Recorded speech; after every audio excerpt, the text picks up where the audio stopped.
Uh, on this live stream today, we're going to be hanging out doing some store reviews. We have several submissions that came to us from the community that we're just going to be diving into basically straight into their store. And then as we're going through, feel free to drop any questions that you have in the chat. We're going to be doing some live Q&A along with this. And then also, if we have time, we're going to be doing some store reviews from you guys. So feel free to throw your store in the chat as we're going through it. And if you haven't been able to tune in for the previous ones, the goal of this is basically just to be brutally honest, just cut straight through all the noise, get right to basically what are the changes that we need to make in order to give ourselves the best chance of reaching profitability as quickly as possible. So all of this is done in the best of spirits. Should be a fun time. And hopefully, as we're going through this, even if you are not one of the people who are having your store reviewed today, you'll have a bunch of great takeaways that you can basically look at your own store and see if there's any changes you want to make. I see some people in the chat already. How's it going, guys? Good to see you. We're going to get started with some store reviews right about now. So we're going to share my screen.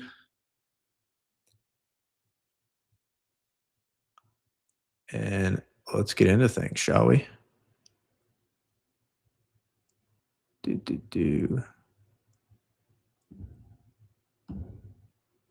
There we go. All right. Our first brand that we have coming to us today is called Lot Legends by a Wescaler named Ben. So this is Ben. This is his profile picture from school. So Ben is basically looking for a way. The reason that he started his brand is he is looking for a way to supplement his income that has the potential to grow into a full-time opportunity. And so he basically wants to take control of his story, escape the turbulent rat race of corporate nonsense, and tap into the entrepreneurial spirit of the early generations of my family. I freaking love that. And he said that in terms of like, what is the ask? Where does he think the problem is right now, or the opportunity for us to fix? Is that he thinks primarily he needs to improve his designs with better research and prompting. So we can talk about some tool stuff. And he basically like to know what is the best path for increasing his conversions on his catalog campaign. And right now, he'd give the brand a 7 out of 10 in terms of his confidence. And his dream store in one word is dynasty. And the goal that we are aiming for is we're trying to get to $20,000 per month in revenue at 10 to 20% profit margin. And so far to date, we've done $2,000 in sales. So for anybody who's watching, who's towards the beginning, like getting your first handful of sales on your path from 0 to 10K, this is going to be a fantastic review for you to tune into. And so far, he's invested about $5,000 to $6,000. And this is a really important aspect to consider that I did not consider at all when I was getting into it, which is what is it that I'm working with? Like in terms of the two main things, the amount of time that I have and the amount of money. And in Ben's case, he has about 15 hours per week, and he has about a $600 per month ad budget, which is totally fine. We recommend having about $300 to $400 per month, because we spend about $50 to $100 per weekend. And then 15 hours per week is plenty. I would much rather, honestly, work with somebody who has like 1 to 2 hours per day where they're extremely focused, like very, very dialed in, opposed to how most of us work, which is just, you sit down and you have a general idea of like, okay, I'm going to work right now. And then we just kind of follow wherever our tabs take us. Notification pops up. We get a message. Maybe a dog walks into the room, kids, like all these distractions. That time is like 5 hours of that kind of time pales in comparison to the value that we're able to get, or the value that we're able to build out of just like 30 to 60 minutes of just full focus, headphones in, no distractions of any kind. So when we see 15, yeah, squirrel, exactly. So let's take a look. This is the good stuff. So let's see his stats. So the main thing that we're looking for here, and this is straight from his ad account, which is freaking awesome. So shout out to everybody who submits these, because they are fantastic learning tools for the rest of us. And if you've never seen an ad account before, you can just ignore like 90% of this. It just serves to create a lot of confusion essentially in the beginning. Most important thing is, let me see if I can zoom in again. There we go. Is this right here. Cost per click tells us everything that we need to know in the beginning stages, because the cost per click tells us how good of a job are we doing at getting people onto the site. And this is basically a barometer for our designs, not only our designs, but our mockup and our niche at large. So that's why, there's a lot of different things we can look at on here, and like they're all good and helpful. The the most important one in the beginning is this. Later on, we focus obviously heavily on purchases and our ROAS, but for now, what we see in Ben's account is so we're getting, and we don't have the total down here, but we did the math. So we have about $1.20 cost per clicks because 777 of them, and we spent $1,000. So obviously, if it was 1,000 clicks, that would be $1 CPC. So we're at around, what is that, like $1.30 ish. So we definitely want to bring it down a little bit. And let's see. So here's his conversion rate. Honestly, pretty good. The conversion rate that we're aiming for, we're going to see the calculator in just a second. He's right in that range. And then we're at $47 AOV. Okay. So, and right now we're just taking stock of where everything is. You can think of, when you walk into the doctor's office, how they take your blood pressure, heart rate, all that good stuff.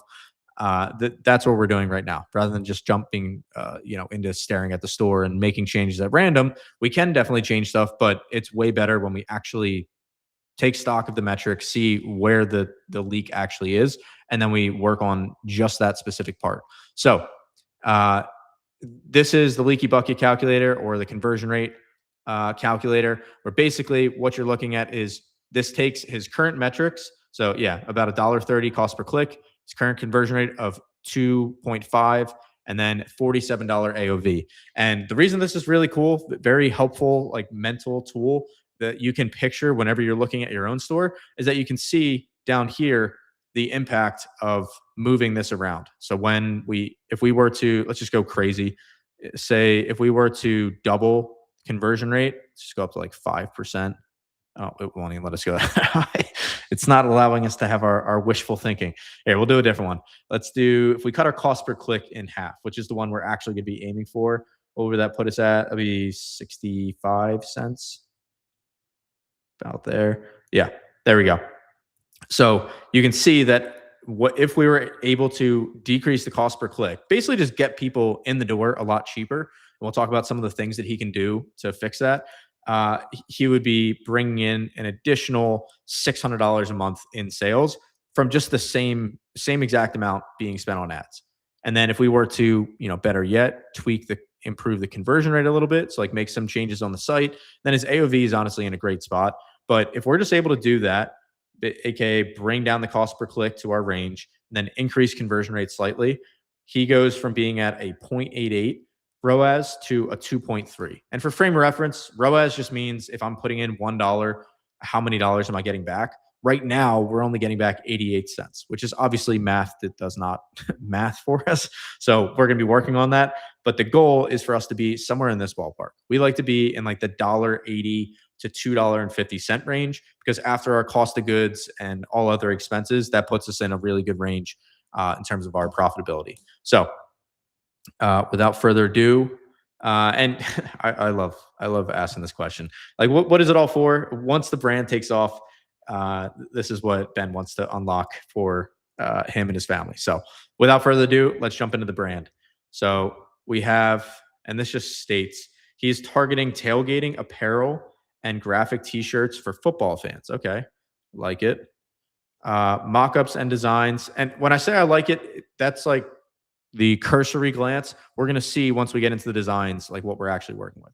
So mockups and designs is at $1.30. The underdog. Okay, so we see some heavy, and this is pulling some of his best sellers. We see some heavy America 250 designs.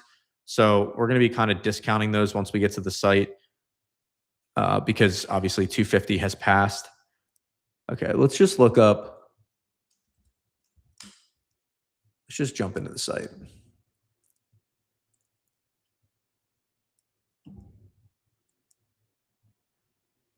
Oh, is the site down? No. Here it is. Okay, there's another site called Lot Legend that is not open yet. Okay, so here we are. So here is the site, and keeping in mind, the two main thing, the number one thing in this case that we're trying to optimize for is the cost per click. Uh, just to go back here. And for everybody who's joining us, tuning in live, we are going through Ben's store. He just launched this in January. And as we're going through, feel free to drop your questions.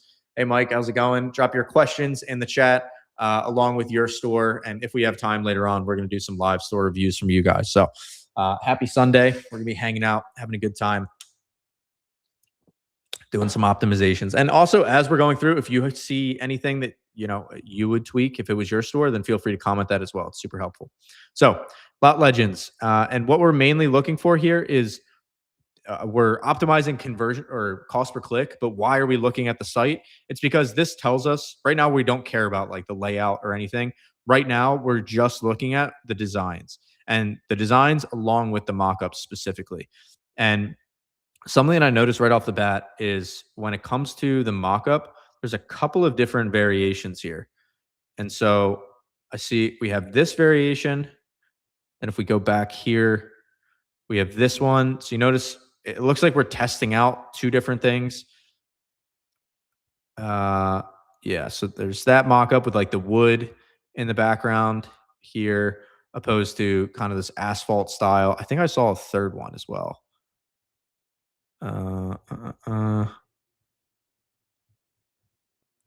Yeah, there is a third one. All right, we are collecting we are collecting mockups. We've got a bunch that we are testing. All right, and there's definitely going to be some good conversion rate changes we can make once we get to that point. But for now, let's just okay, nice. For now, we're just going to keep looking at the designs. First impressions. The mockups are clean. I'm not sure why we have so many of them. But how are we doing? Yeah, 283 products. So the things that I've really liked so far is one, the logo is nice and clean. I think the niche is good. I don't know about like tailgating specifically so much as like just sports and like sports like inside jokes and like what I'm picturing for this brand is like not just the tailgate. It's like who is the person who is going to the tailgate and like really enjoys that atmosphere. What are the other things that are adjacent to tailgating that person might enjoy and that they would be kind of known for in terms of like when somebody pictures buying them a gift, that thing would pass through their mind. And in this case, it's like tailgating, like fantasy football, like you're basically like being a fair weather fan, like rooting for your team, being a bandwagon fan. What else? Like different sports. It does like you could talk about like your men's league or like your adult league. Kind of we call it. I don't know what if this translates internationally, but over here we call it the beer league. Like for pickup, used to play hockey, and like the pickup leagues for that, I would call it a beer league because you bring in like a 6-pack and stuff as one does before you go out and go get your butt kicked. But anyway, that's where I would start. Is I like thinking of like, okay, the niche is good, but like more specifically, so we keep our flexibility, we keep our options open in terms of how we can expand. Because if I'm just thinking, okay, only tailgating shirts, I don't know how many options there are going to be for that. Obviously, that's before we've done our research.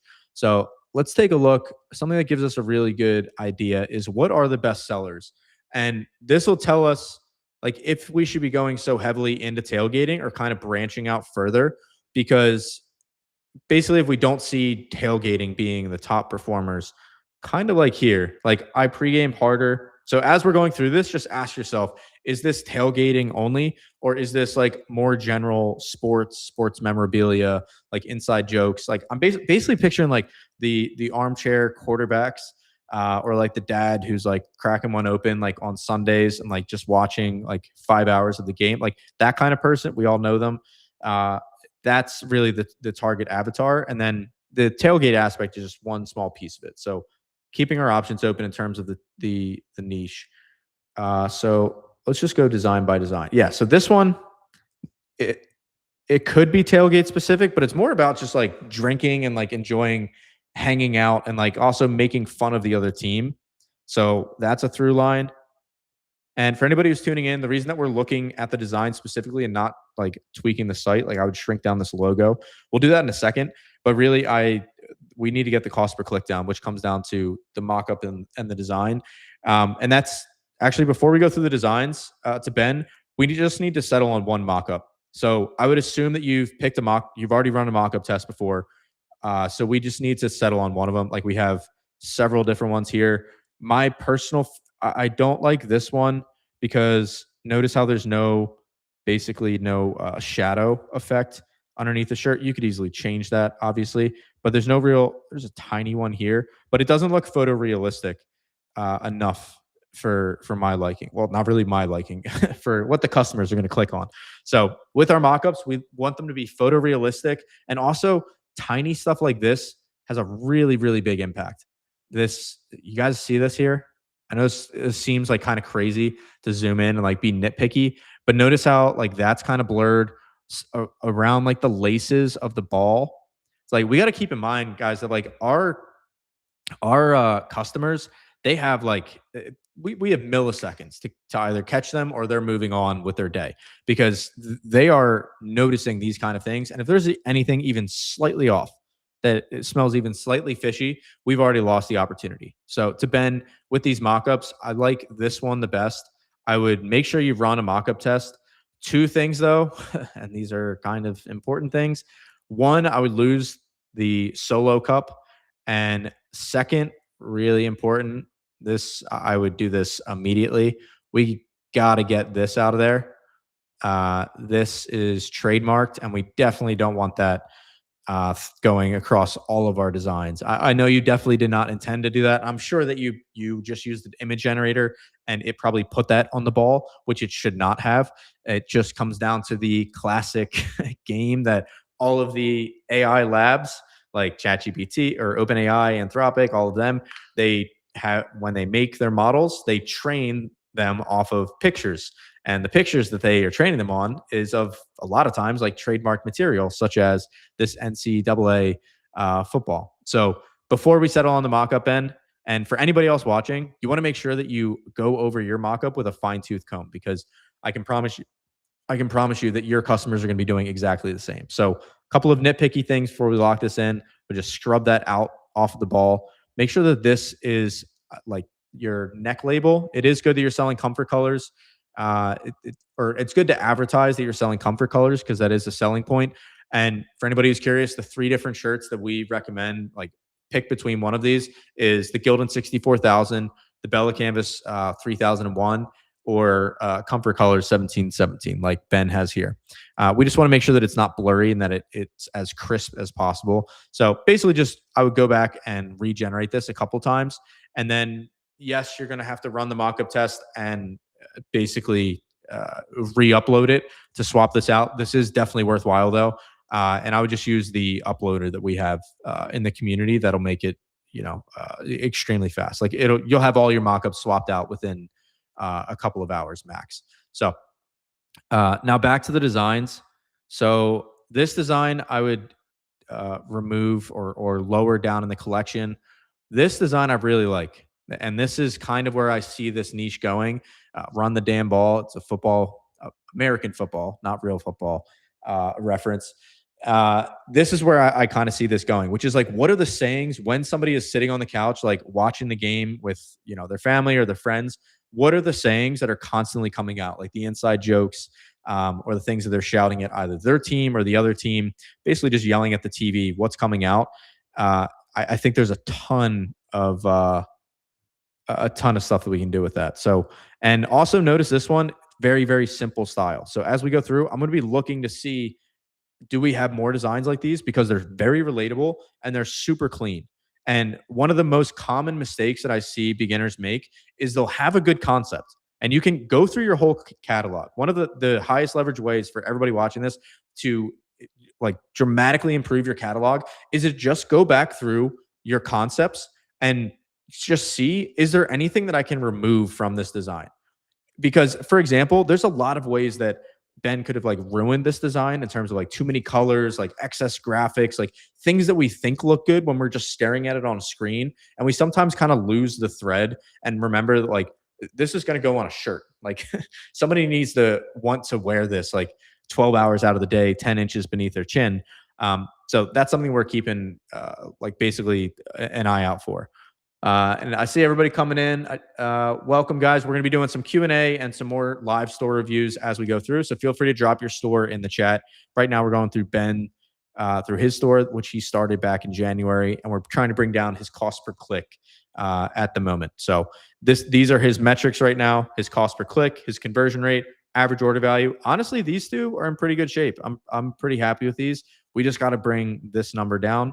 And so that's why we are essentially starting with the designs, because that's what's impacting that the most. Okay, so game day drinking club, third, and we need this. Yeah, so any of these 250 designs, and I can see why there'd probably be like a decline in sales recently, is that this is kind of dominating the collection right now. Professional parlay donor. Yeah, all right. So we got some sports betting stuff. I like that. The Grill Father, okay. Legendary tailgate. Yeah, I think there's this is, and I'm speaking to you, Ben. The way that I would be growing this is I would kind of drop the tailgating focus and just go broader sports betting, things that people are saying when they're watching the game, because that is just a bottomless well. And when it comes to tailgating, a lot of the stuff that's going to be the most prevalent there is like drinking stuff. And drinking stuff, not only does it not really perform as well on meta, it can also run the risk. Yeah, stuff like this. I mean, again, clean design. I like that there's not like one, there's enough negative space in here. Two, he didn't like try some crazy wacky font. The only thing that I would recommend dropping off of these is the brand name. And I know that sounds kind of strange, like we build brands and stuff, but in the beginning, nobody really recognizes the brand. They don't know who you are. They don't know the brand name or opposed to somebody else. They are coming to your site to buy the design. That is what they are in the market for. So anybody, as you're launching your first store, you can like just forget about including the brand name in the design or like on the pocket. That is something to think about after you've crossed the first $1 million in sales. Once you have gotten past that point, then you will start to have some people who will come back to the store, buy because of who you are. They like the experience and they want to represent the brand. But in the beginning, it is just something that is going to basically hamper your design efforts. So yeah, and we can also see the variety of different mockups. So Ben, first thing I would do is 100% lock in on one specific mockup. And things that I do like, we have a wide variety of different styles. Uh, barrel aged. I'm not yelling. This is my game voice. AI, alcohol intelligence. All right. Yeah, I would stay away from stuff like this in terms of meta ads. Crisp air, cold beer, lot legends. Yeah. So like these designs, I would just take, and this could honestly explain a lot about why the cost per click has been higher. If we have lot legends in every design or a lot of them, that's definitely impacting things right now. So solidify the mock-up around one. Football is my favorite season. All right, that's better. Tailgate time. So yeah, we basically have, there is a good variety, not just in terms of the style, but in terms of the layout and the concept. Uh okay, and then we tried going on to test out some like more scalable designs like Austin, like basically big college football towns.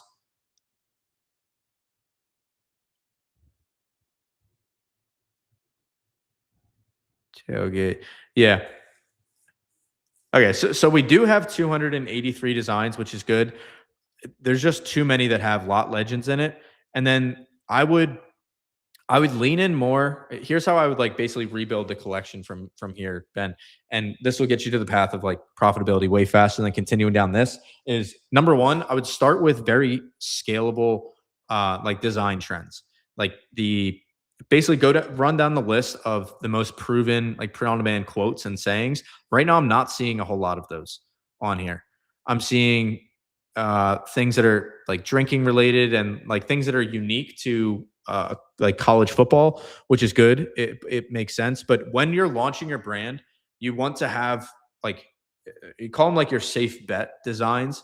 So you don't want every design that is in your first 100 to just be, oh, this is my niche and then something I think will work well. Let's see if it works out. No, we want to do that for some of them, but we want a good chunk of them, at least like half of your like 50 of your designs to be based on like evergreen bestsellers. These are your I like blank and maybe three people. These are your after saying blank, I'm blanking on what else. Oh, like another really popular one is like a collection style where it's just like rows and rows. Like there's a really popular design that's like different like colored objects within your niche. That's like patterns that you can very easily adapt and use footballs instead.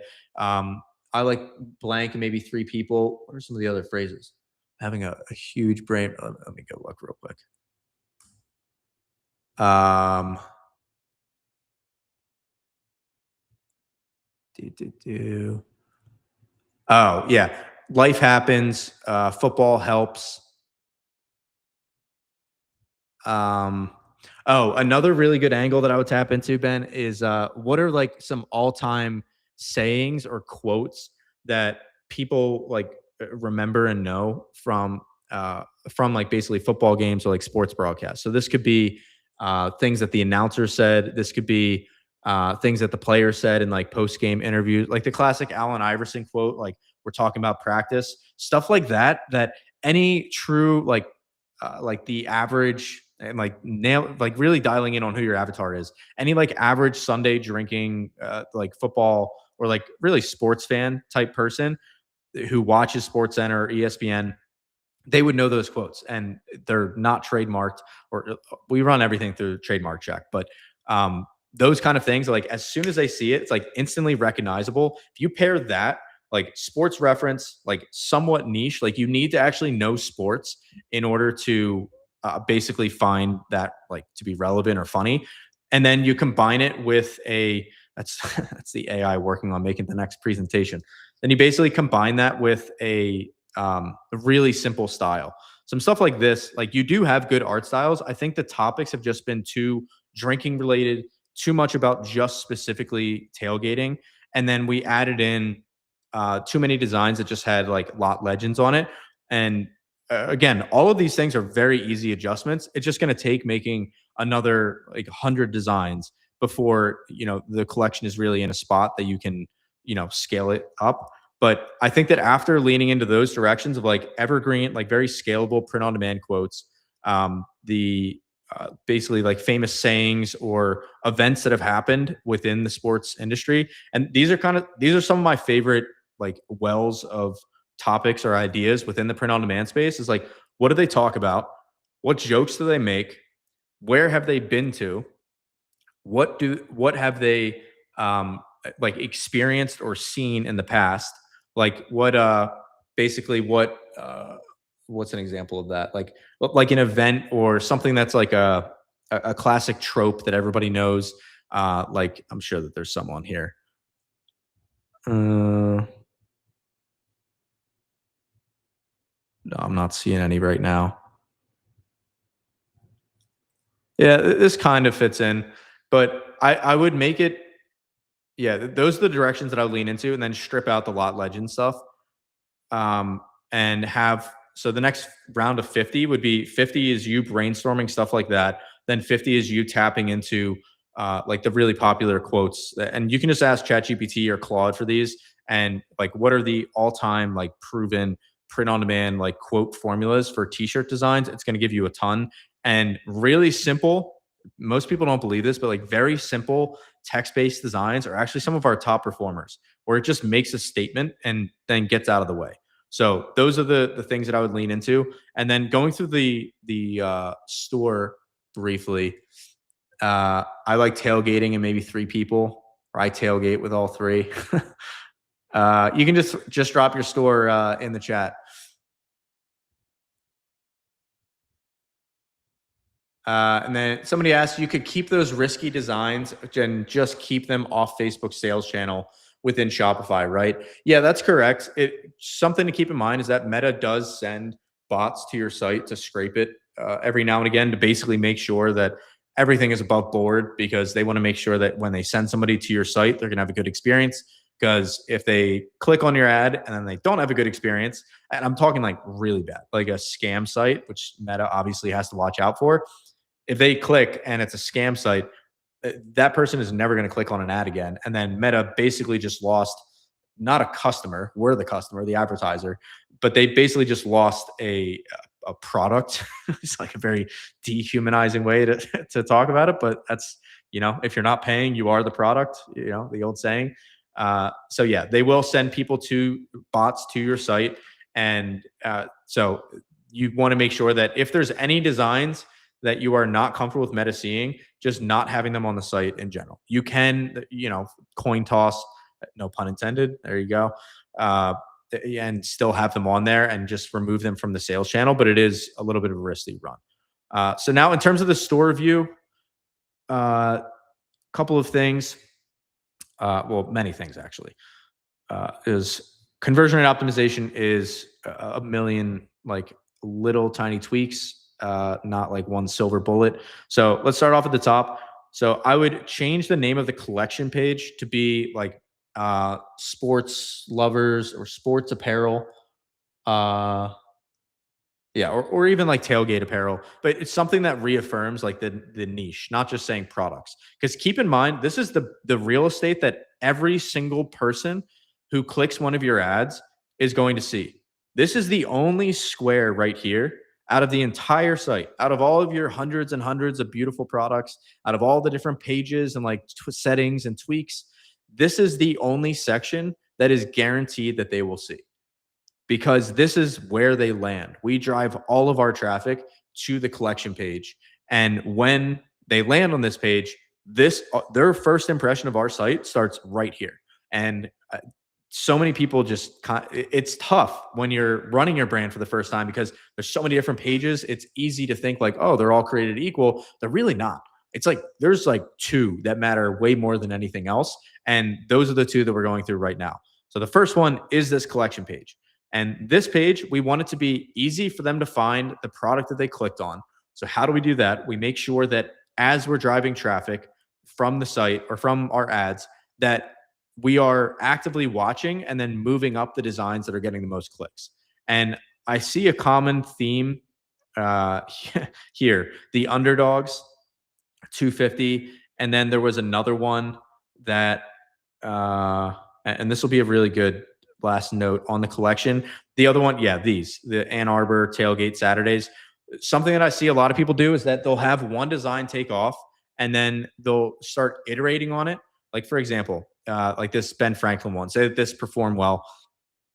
They'll then start iterating on it, which is good. That's exactly what you want to do. And you can see this is where Lincoln jumping for the Hail Mary, George Washington maybe throwing him the pass.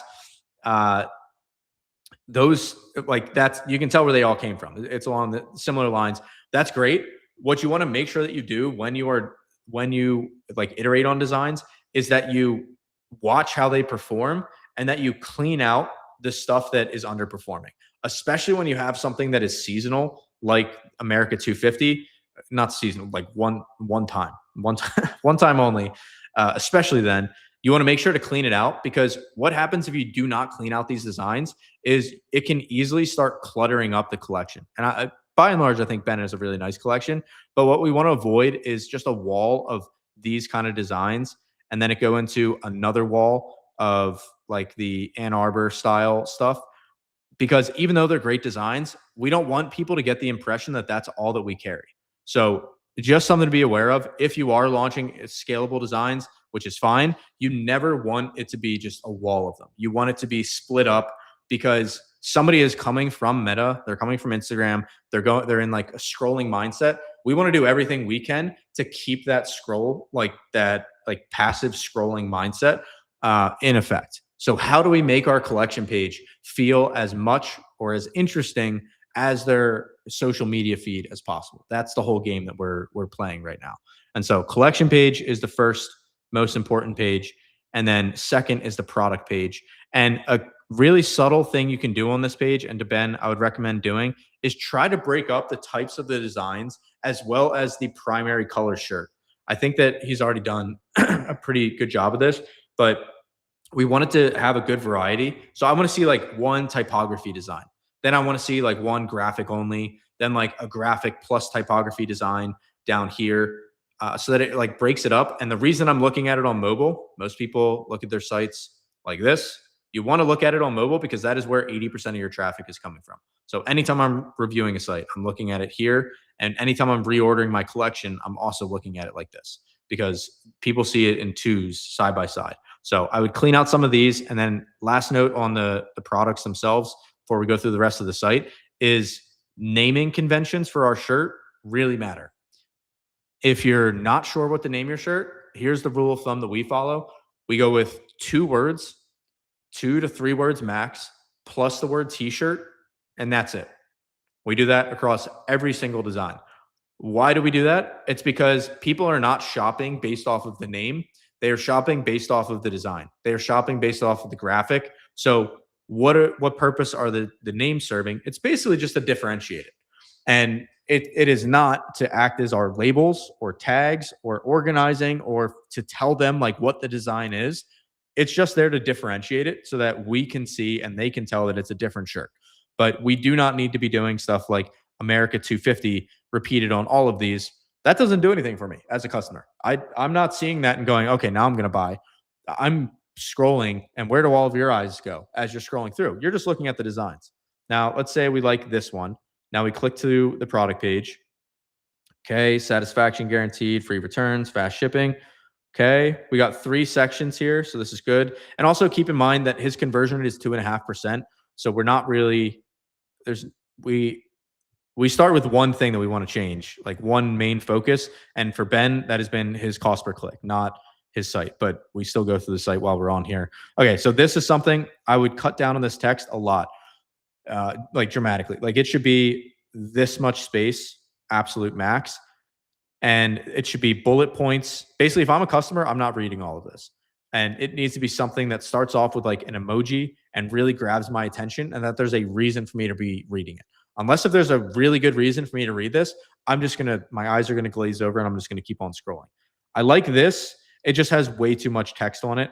Again, this is kind of making my eyes glaze over as a customer, which anytime your customer feels like they have to exert effort, they'll never consciously say this, but anytime that happens, there's a huge spike in your drop-off rate. People just abandon ship in droves. Okay, so all of these good sections, like he hits on the right pieces, it's just way too much text in them. What I would rather see is a block here where it's about the brand, ideally a picture of you, Ben, if you're comfortable with it. That raises conversion rate because it makes it more personable. And then this one here, this can be about quality. That's great. I would just simplify this a lot. And then this final one, this can be about customer service. That's fine. Or you can just take it out entirely. And then we go into the related products down here. Then FAQs. Yeah, so all in all, the site looks very clean. That's why I'm not surprised that oh, perfect. Here's a huge one.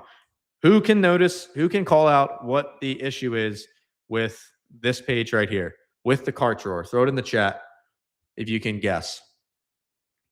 It was something that jumped off the screen. I can count 3. There's two definitive changes that I would make on this page. Can anybody guess and throw it in the chat if you can? 2 definitive changes that I would recommend making to this cart drawer that's going to dramatically increase people going all the way through and checking out.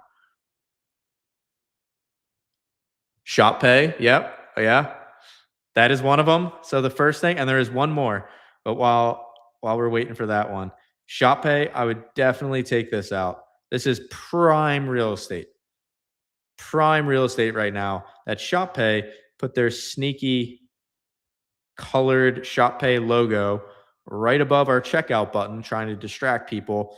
That's helping Shopify's business. That is not helping ours. So I always want these cart drawers to be as sleek and minimal as possible.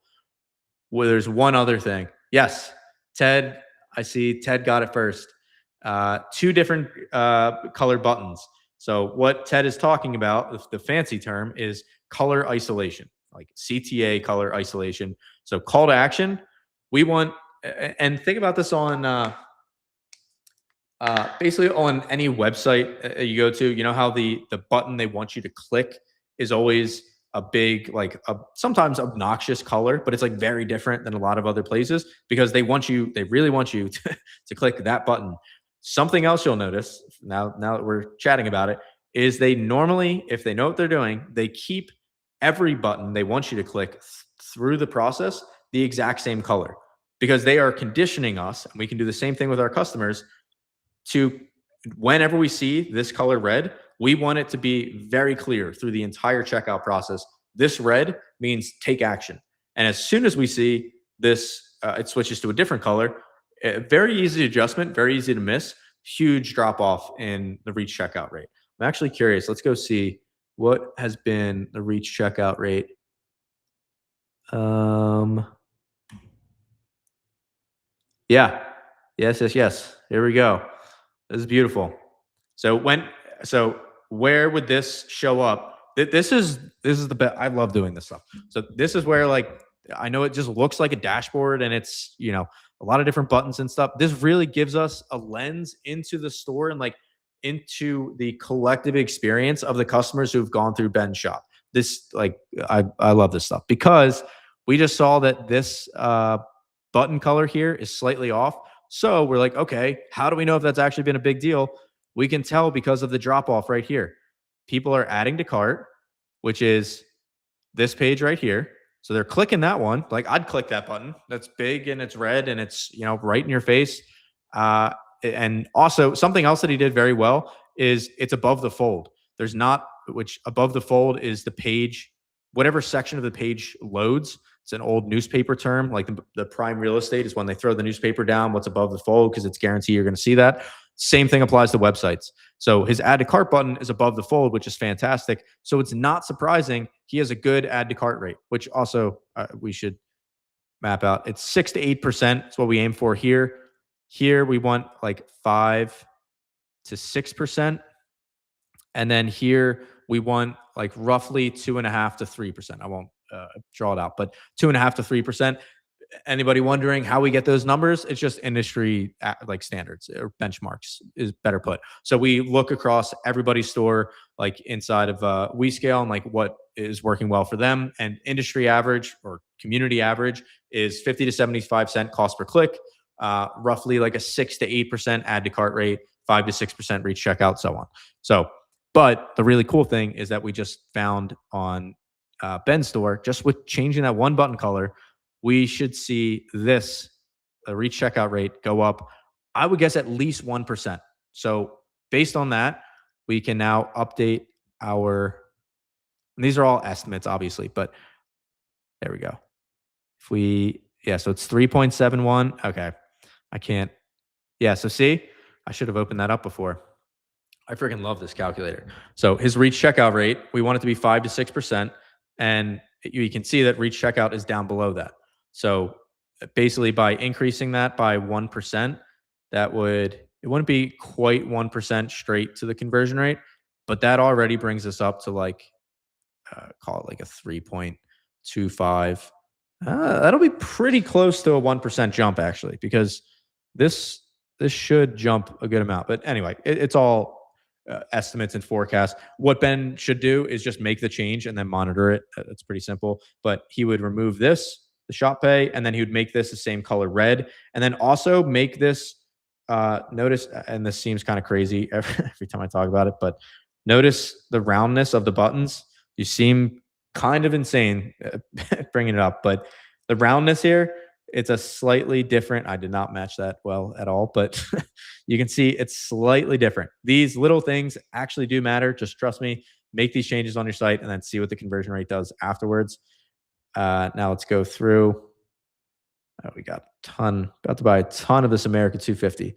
Okay, so down to 2, and is that a different logo? Yeah, it is a different logo. So that just congruency is the term.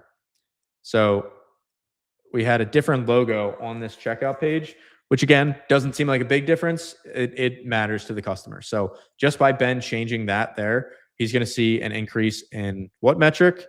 Not reach checkout. This time it'll be sessions completed because that's the page that it's on. Okay, now let's see. That is my real address.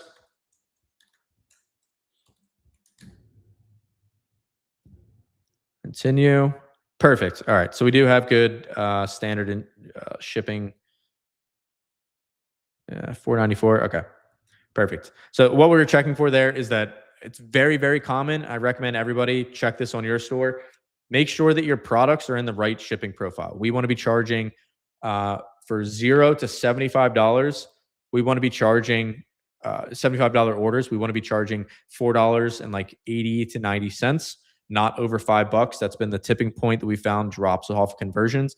And then if it's $75 up, or in this case, he did 3 shirts, then you do free shipping. And occasionally, if you're using Printify or Printful, things get messed up. So just important to keep an eye on that. And the metric that you can monitor for that is you would see a big drop off here. Because that's where basically you would have a good funnel up until that point. Then people will get to checkout and they just get whacked with a really expensive shipping. So main changes, and yeah, no notes on the average order value. That's been good. So the main changes that I would be making, Ben, we just went through. And then from here, honestly, I give like the niche, I'll give it like a 3 out of 5 in its current state because like I want us to expand out from just tailgate specific stuff, expand out, and then also go more evergreen in terms of the designs we're making. And the mockups, I would also give a 3 out of 5 because I want us to solidify one specific mockup, run the mockup test, make sure that we get the NCAA thing out of there. That's a definite. The store, I would put, it's in a really good spot. I'll give it a 4 out of 5. If this gave half points, I would do that.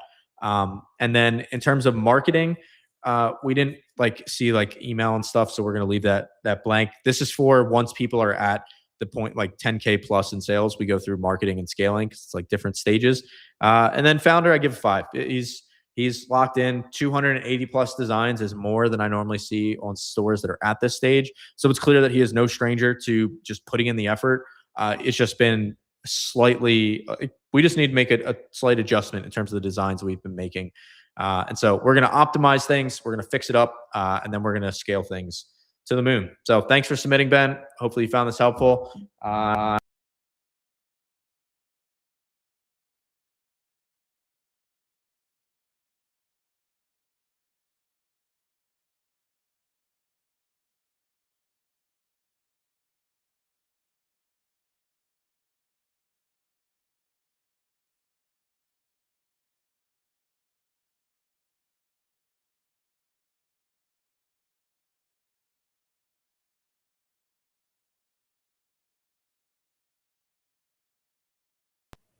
Yes, hear me? There we go. Just muted for some reason. PayPal can be part of it, but a fun, like very surprising fun fact, about half of our revenue gets processed, or not quite half, about 40% of our revenue gets processed through PayPal. It's very, very popular, just like good brand recognition. So I think that could definitely be, that can definitely be a cause.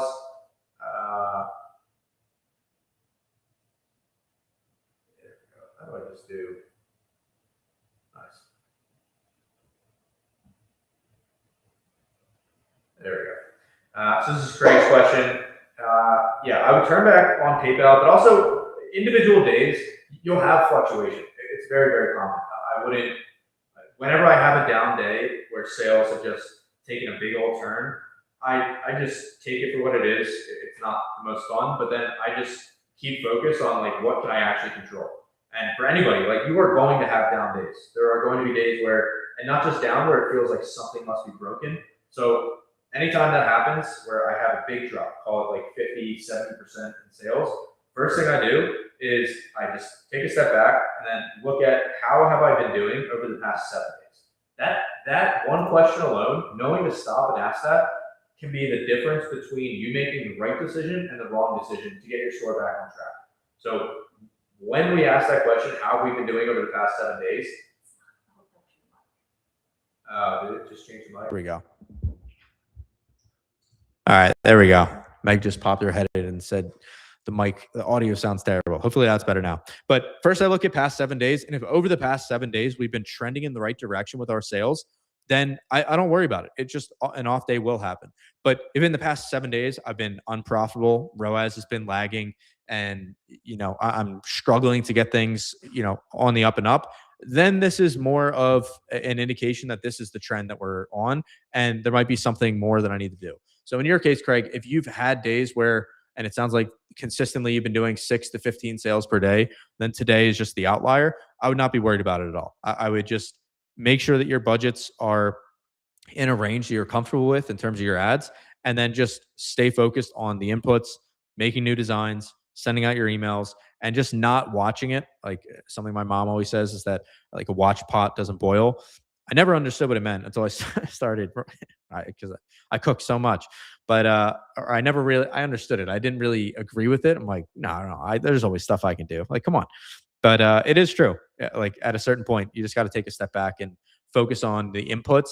And if the trend continues for the next 7 days, then do something different. But I look at past 7 days and then I look at this calculator. Like this exact exercise we're doing is what I do all the time, all day, every day. Been doing it for the past 5 years. Look at cost per click, conversion rate, average order value. Beginners just say like sales dropped off, no idea what broke. Experts like are able to diagnose, and bridging the gap from being a beginner to an expert, it's really just doing this exercise. It's nothing like that fancy. Just get familiar with your cost per click, conversion rate, average order value, and track them so that you know them like the back of your hand. And that's the most important piece of advice I could give. Tammy said, so since I went to cycle 1 at the moment, I'm at a 12.4% add to cart and 8.16 reach checkout. But really worried about emails and P&L. Well, I would set that aside. Your metrics look great, Tammy, number one. And two, emails and your P&L are two very, very different things. Running the P&L is just like, it's not a fancy thing. Just take out a notepad and just open up your bank account, your credit card, and then just write down the current balances for stuff. The reason that's critical, and nobody likes hearing about this, and most people just ignore it. I ignored running my P&L for the first 3 to 4 years of running our brand. And it came back to bite me in the worst way possible. There was a stretch about 3 to 4 months where we were scaling very aggressively on our brand.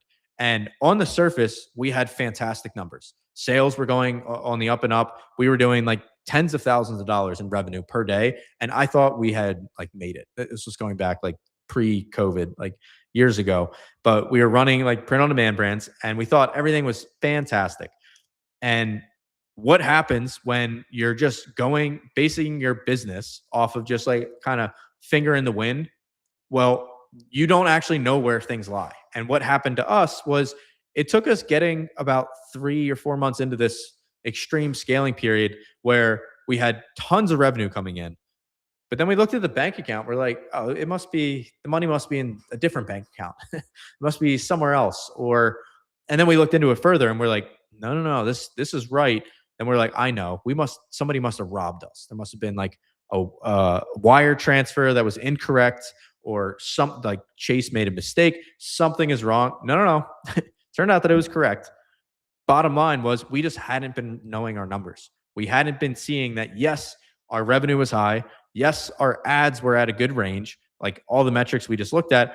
But what had started to creep up exponentially was our overhead expenses. As we were growing, we just started hiring, and any new software we wanted, we just like latched it on. And the business got to this point where things were so bloated that one, nothing was really getting done and we didn't quite know why. And two, way more importantly, we had created this leaky bucket of a business where just picturing this, we were working like 60, 80 hours a week just grinding away, putting in our best effort, thinking things are going fantastic, only to find out that our overhead had crept up to such a rate that it really didn't matter what our revenue was. We were still unprofitable. The best part of that entire thing was it was completely avoidable by didn't even need a computer to fix it. Just by pulling out a piece of loose leaf paper and then just checking each of our accounts and just writing down the amount that came in and the amount that went out. Nowadays, you can just have ChatGPT do it for you. But I see people put off doing the P&L because it's like scary ripping off the band-aid to run it. It's just your profit and loss. You need to run it from day one. It's like one of the best habits you can get in, like in the routine of doing. And then on the email side, I recommend doing email. One, it's really fun. It's just connecting with your audience. That's all that email is. It's not this big, scary, like Clavio thing. Like you're just connecting with your audience. At the end of the day, like when you're running ads, that's just getting in front of new people. That's like billboards.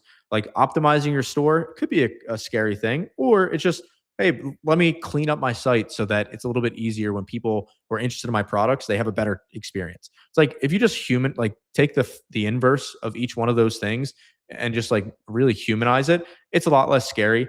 And then in most cases, any one of the skills that's in front of you to learn, you're like 2 to 3 hours of like sitting down and like just really figuring it out. Like from you being at the point that you need to. A lot of people just like build it up in their mind because I did for years. Like, oh, this new thing is going to be the thing that like I'm not sure about. Your metrics are fantastic, Tammy. Like your numbers are unbelievable in terms of your conversion rate, like a 4.76. Obviously, the amount of traffic matters, but you have the most like some of the hardest numbers to achieve. If you can get that, then email and P&L is going to be like a breeze for you. Let's see. What other questions do we have? All right, let's see it. Has anyone ever had an ad go semi-viral and it causes Meta to screw up from that point on? One of my shirts got shared and got 3K store clicks. Since then, my cost per click has gone from around uh, like 50 cents to $1. Yeah, uh, by and large, one, it's great that you had a design that went viral. By and large, weird stuff happens with meta ads. And in the beginning, I would try to anticipate things and like predict and really try to like understand like under the hood of this algorithm that has, however many machine learning engineers and data scientists working on it and like AI researchers. Nowadays, I do the exact opposite, which is I just focus on what are the things that I know that I can feed into Meta that is going to make it perform better. And then I just give it more of that and I ignore the rest. So if you're like in this case, if you had an ad that went viral and then, now the cost per click is higher, it could be because of that. We don't know. But like honestly, nobody really does. And it doesn't really matter even. All that I would see or what I take from that is you had a design that people really liked. That is a thread that I would pull on hard and iterate on it as much as I can, not just in scalable designs. Like if it was like, I like, fishing and maybe three people, like I like fly fishing, maybe three people, like those kind of scalable things. I would go broader than that. But that's really what I see when a design goes viral. It's not that it's, because it's not, there is no fruit in trying to analyze the algorithm and tweak it like to our like bend it to our will. The only thing that does benefit us is just focus on what we can control and basically forgetting the rest. And the algorithm is one of those things that like it people most common things that people think when it comes to the algorithm is like it's only showing my designs to well, I think this is a good question. So while we're doing this, throw in any other ad questions you guys have. We'll go through a bunch. But one of the most common things that people think is that my catalog ad is only basically Meta is only showing a certain amount of my products, and like catalog ads are not working. Like it's just harping on this one design again and again. I'm sure some people watching this have thought that, and that is not the case. The catalog ad is doing its job. It is meant to identify your best designs in the collection and then put more and more spend behind those. So that's not something that's like out of the ordinary or bizarre. It just shows us that we need to have better designs that would take the spend from that best performer.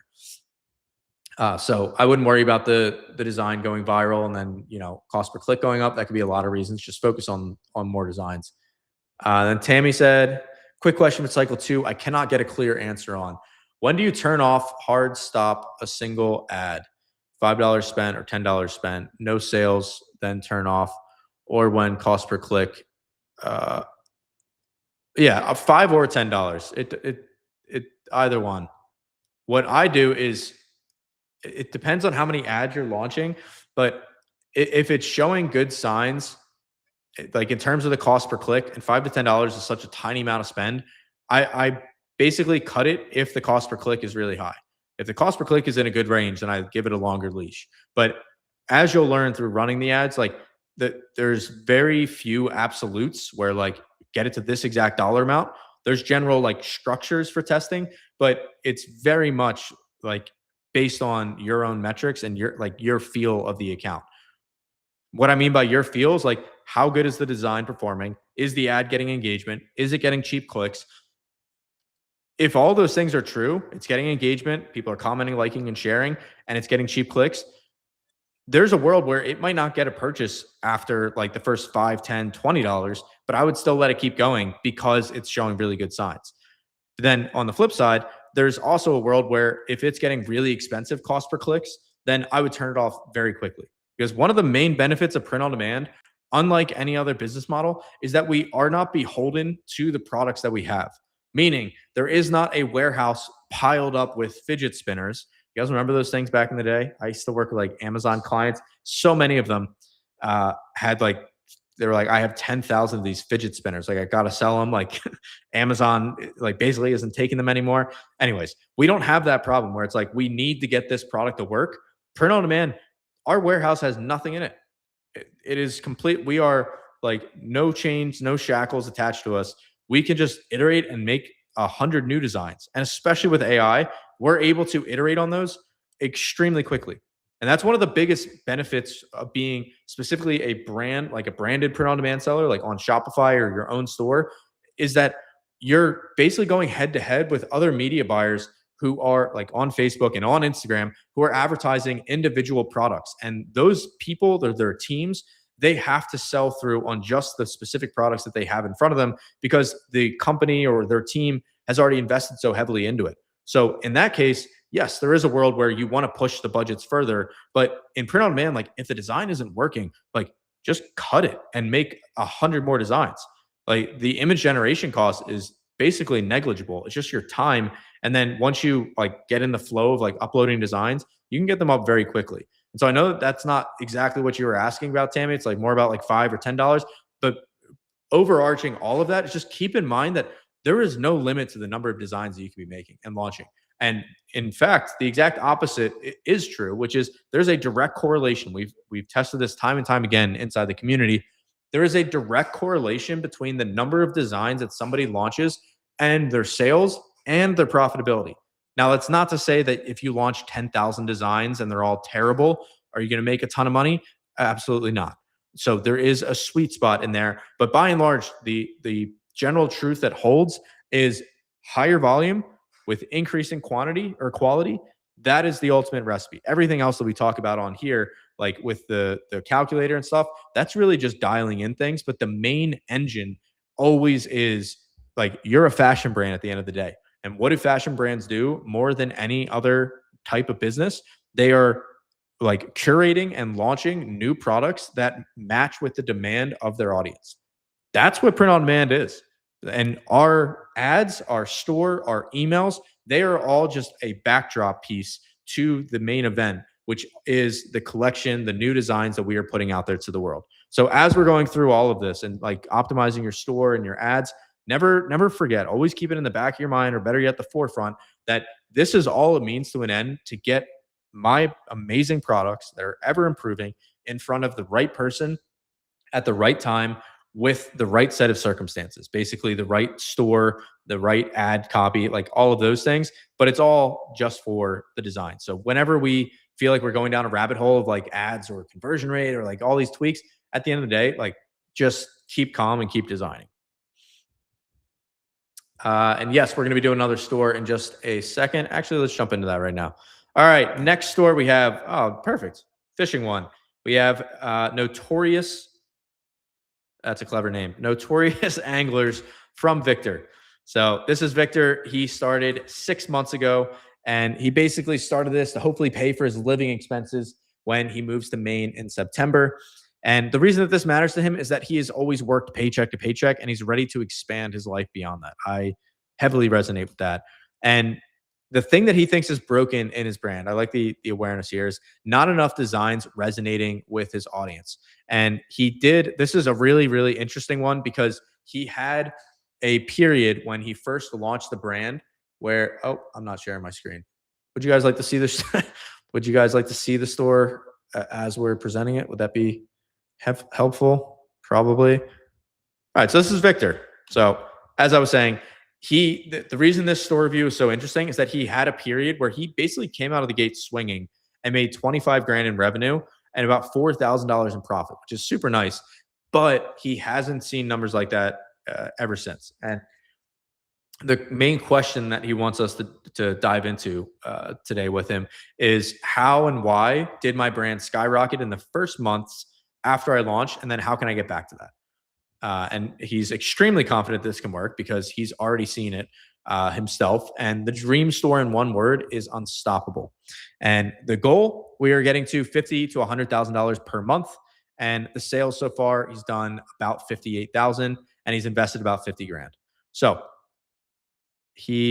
let's take a look at the numbers. And as you guys know, first thing we were looking at from the cost per, or from the ad account point of view, is right here, 37-cent cost per link clicks. Wow, that is fantastic. The range that we are aiming for is, of course, 50 to 75 cents.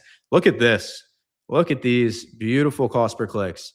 And we're going to get to see his designs, his mockups, his store. He shared everything. So this is going to be really, really interesting. Really juicy clicks. So I'm guessing now, before we even get to the next thing, that his conversion rate has to be like less than 1%, or not less than 1%, less than 2%, or his average order value is really low. How do we know that? It's because he's getting really cheap traffic, but the ROAS 1.6, it's not the worst. Like, we're at about 1.8 is break even, but with that much traffic coming to the site, it must be like a big drop off. Otherwise, he'd be much more profitable. So let's see. Wow. There we go. It's almost like I've done this before. I would hope that after selling t-shirts for 10 years, I'd be able to predict some stuff. So there we go. It's paying off big time. So cost, it was exactly like we expected. 37-cent cost per click, but the ROAS is not high. So that means people are not converting. He's at a 1.5% conversion rate. We'll talk more about that in a second. And AOV looking really nice at $50 per person. Yeah, pretty nice. Okay, so let's diagnose. We got the calculator, which, yeah, honestly, he's already at this could be interesting. There could be something else happening here. We'll see. I have an idea, but okay. Starting off at the top. Actually, was this? Want to make sure. Yeah, this is okay. Well, the thing I was checking is making sure that this was with bots removed. Which, if anybody running a Shopify store, check your analytics when you're looking at your conversion rate. Only ever look at it in terms of humans. Ignore the bot conversion rate. It completely skews things, and it's just not at all like what you need to be like worrying yourself about. Don't worry if there's a billion bots on your site. It literally does not matter. So we want to make sure we're looking at the human one. Yeah, like this is what it would look like with bots. 0.49%. That's just not accurate. Again, that's Meta sending bots to your site to check things out. So here we are on, there we go. Okay. So 37-cent cost per click, 1.5 conversion rate, $50 AOV.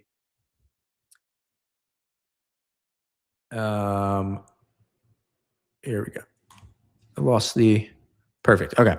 So he's at 37 cents, which is great. And he's actually below the target range, which is good. Now, based on that, what is our target conversion rate going to be? It's actually slightly lower than like the 3%, like 2.5 to 3% range that we normally aim for. Because in his case, even at like a 2%, since the traffic is so cheap, even at a 2% conversion rate, he's still in really good shape. And this is something that you most likely will see in running your own brand, that every account is different. And you'll start to find that there are some accounts that just run really high on the cost per click. And they'll on average be in like the 80, $90 range, like super expensive, but they'll have a reciprocal conversion rate that is much higher than their average.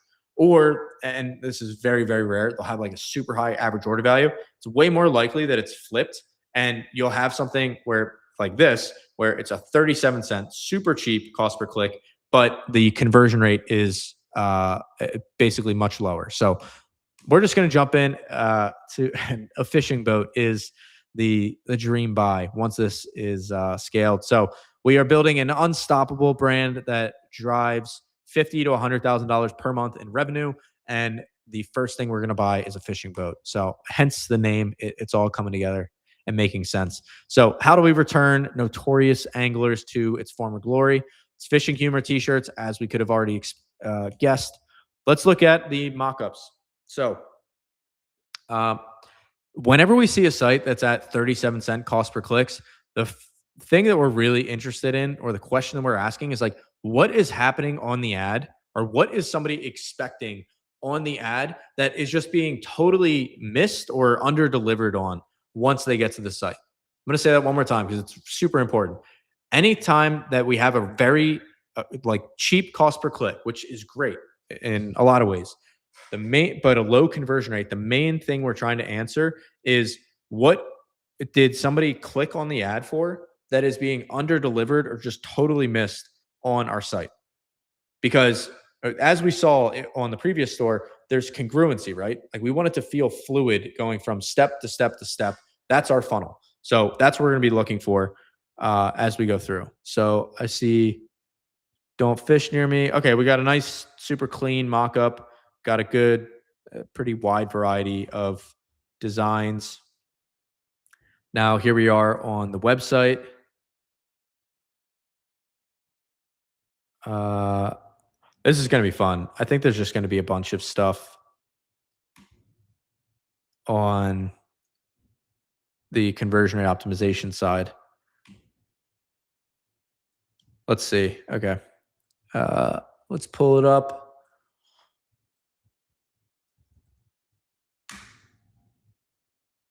Notorious anglers.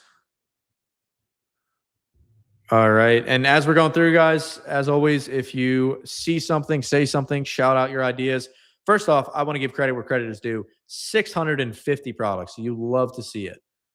That is fantastic. Okay. First thing, yes, this, clean this up. What I like is, so we basically went with the pop up that we've recommended on previous live streams, which is doing a survey or a question. It just needs to look simpler than this. Like, what kind of angler are you?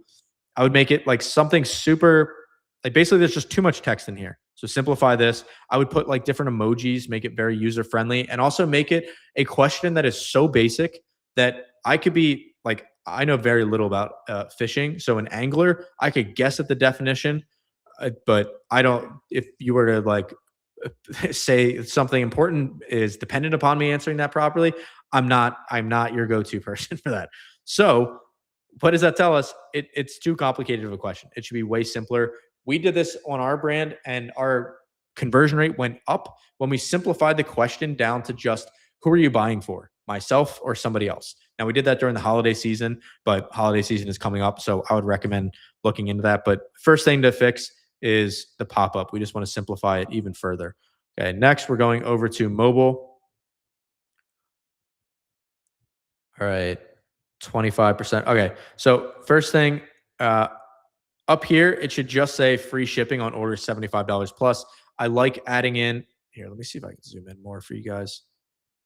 Yeah, I like adding in like a truck emoji or something that represents shipping, so that it grabs the person's attention. And now let's filter by, okay, we got bestsellers. I'm really curious, and we're not going to get the answer to that to this today, but I'm very curious to know what was the design or designs that led to the spike of sales earlier in the year. And okay, so collect two most important pages: collection page and product page. On the collection page, first thing that I would do, there's not many products on here. How many is this? One, two, whoops. One, two, three, four, five, six. Yeah, I would add another row or two of products just so they don't have to click through too many times.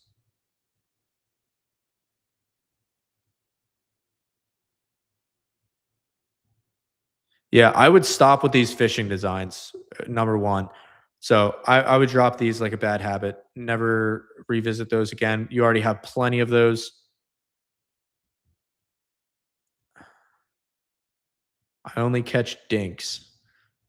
I'm assuming that's uh, not just a pickleball thing. And that's, yeah, we got so many of these that are just different types of fish. Uh, I would lay off that heavily going forward. You've got more than enough of just these plain fish ones. Instead, Dink Slayer, don't fish near me. Okay, we'll come back to the designs. Let's see what's going on the product page. All right, pretty clean. All right, so here's one thing. So we want this add to cart button to be above the fold. So we want it to be up here. So he should be removing this.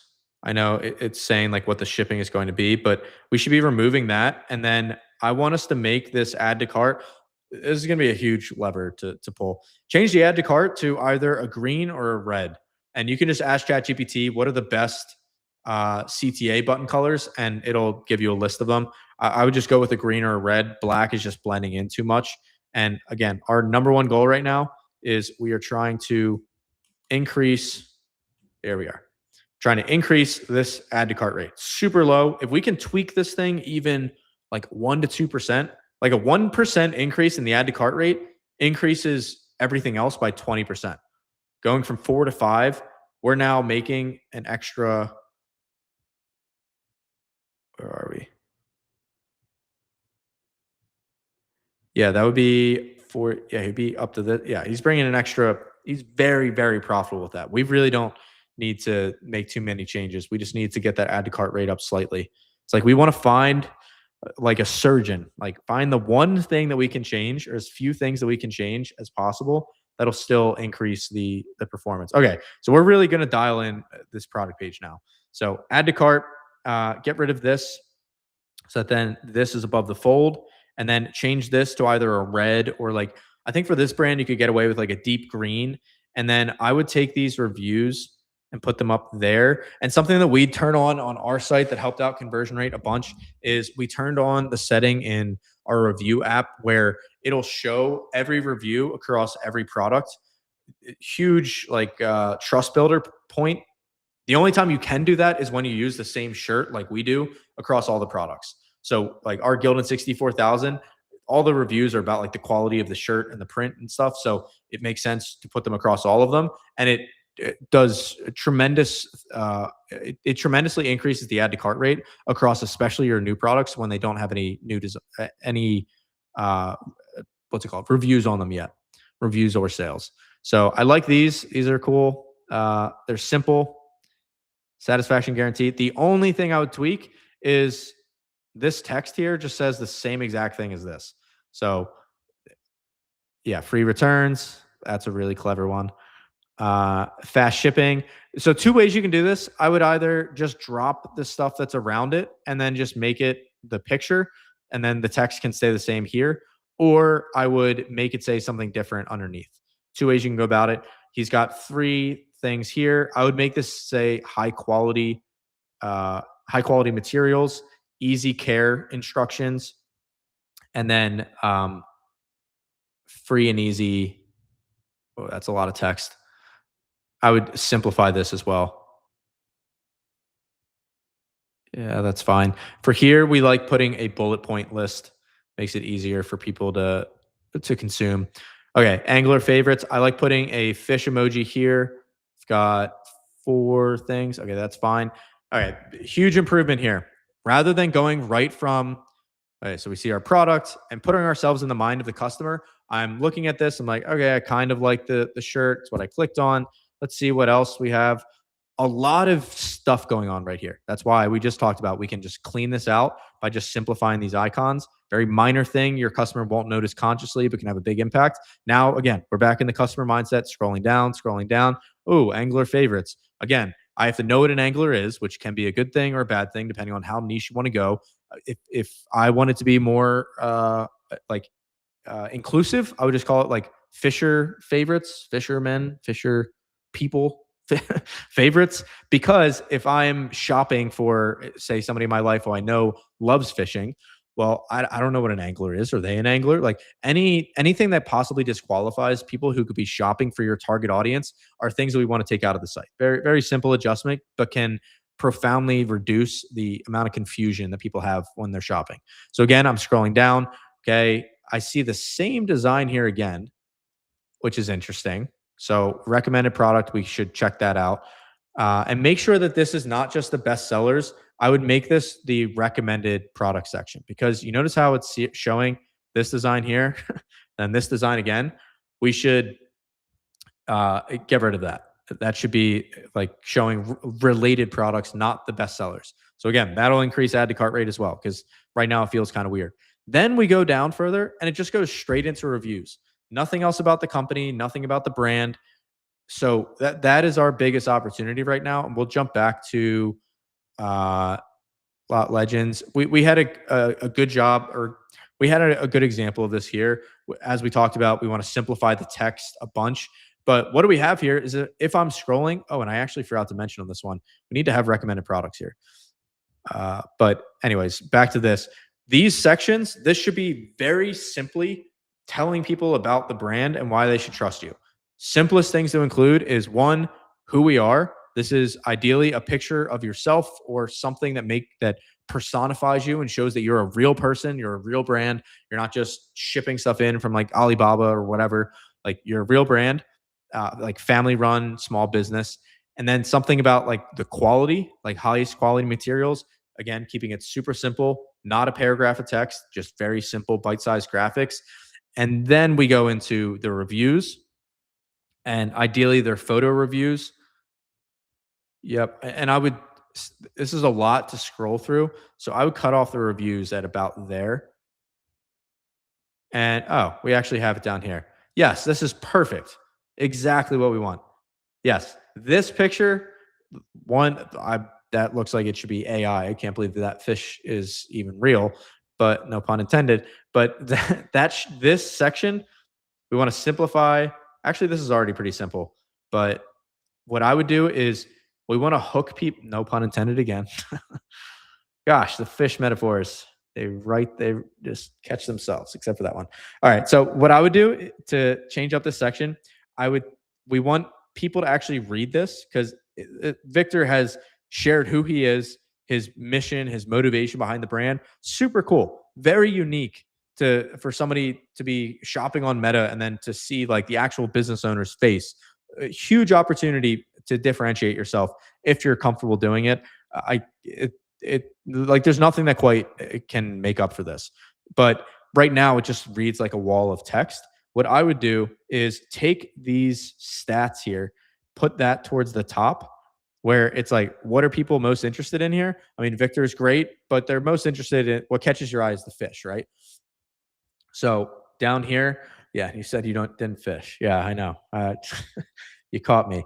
I know what a reel is and a hook. You caught me. Wow. All right, I'm all done with that.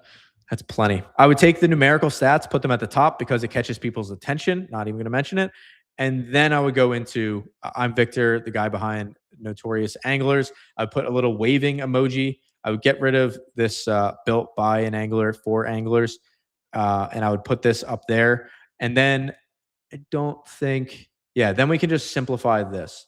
We don't need that. I like signing off like saying at Victor, but it should be this amount of space.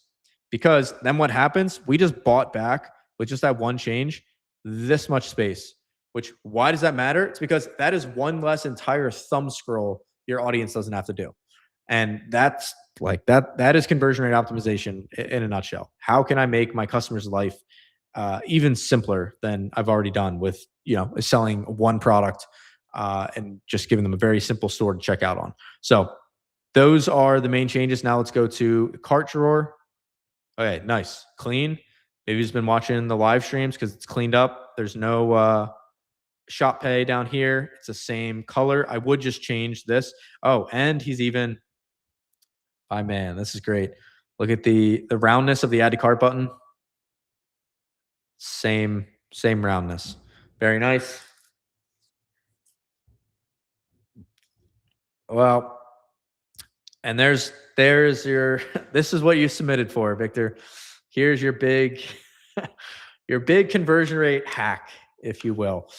Can anybody see it? Anybody care to comment? What is the big opportunity staring us right in the face that once Victor sees it,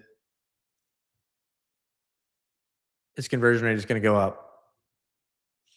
I'll give a little hint.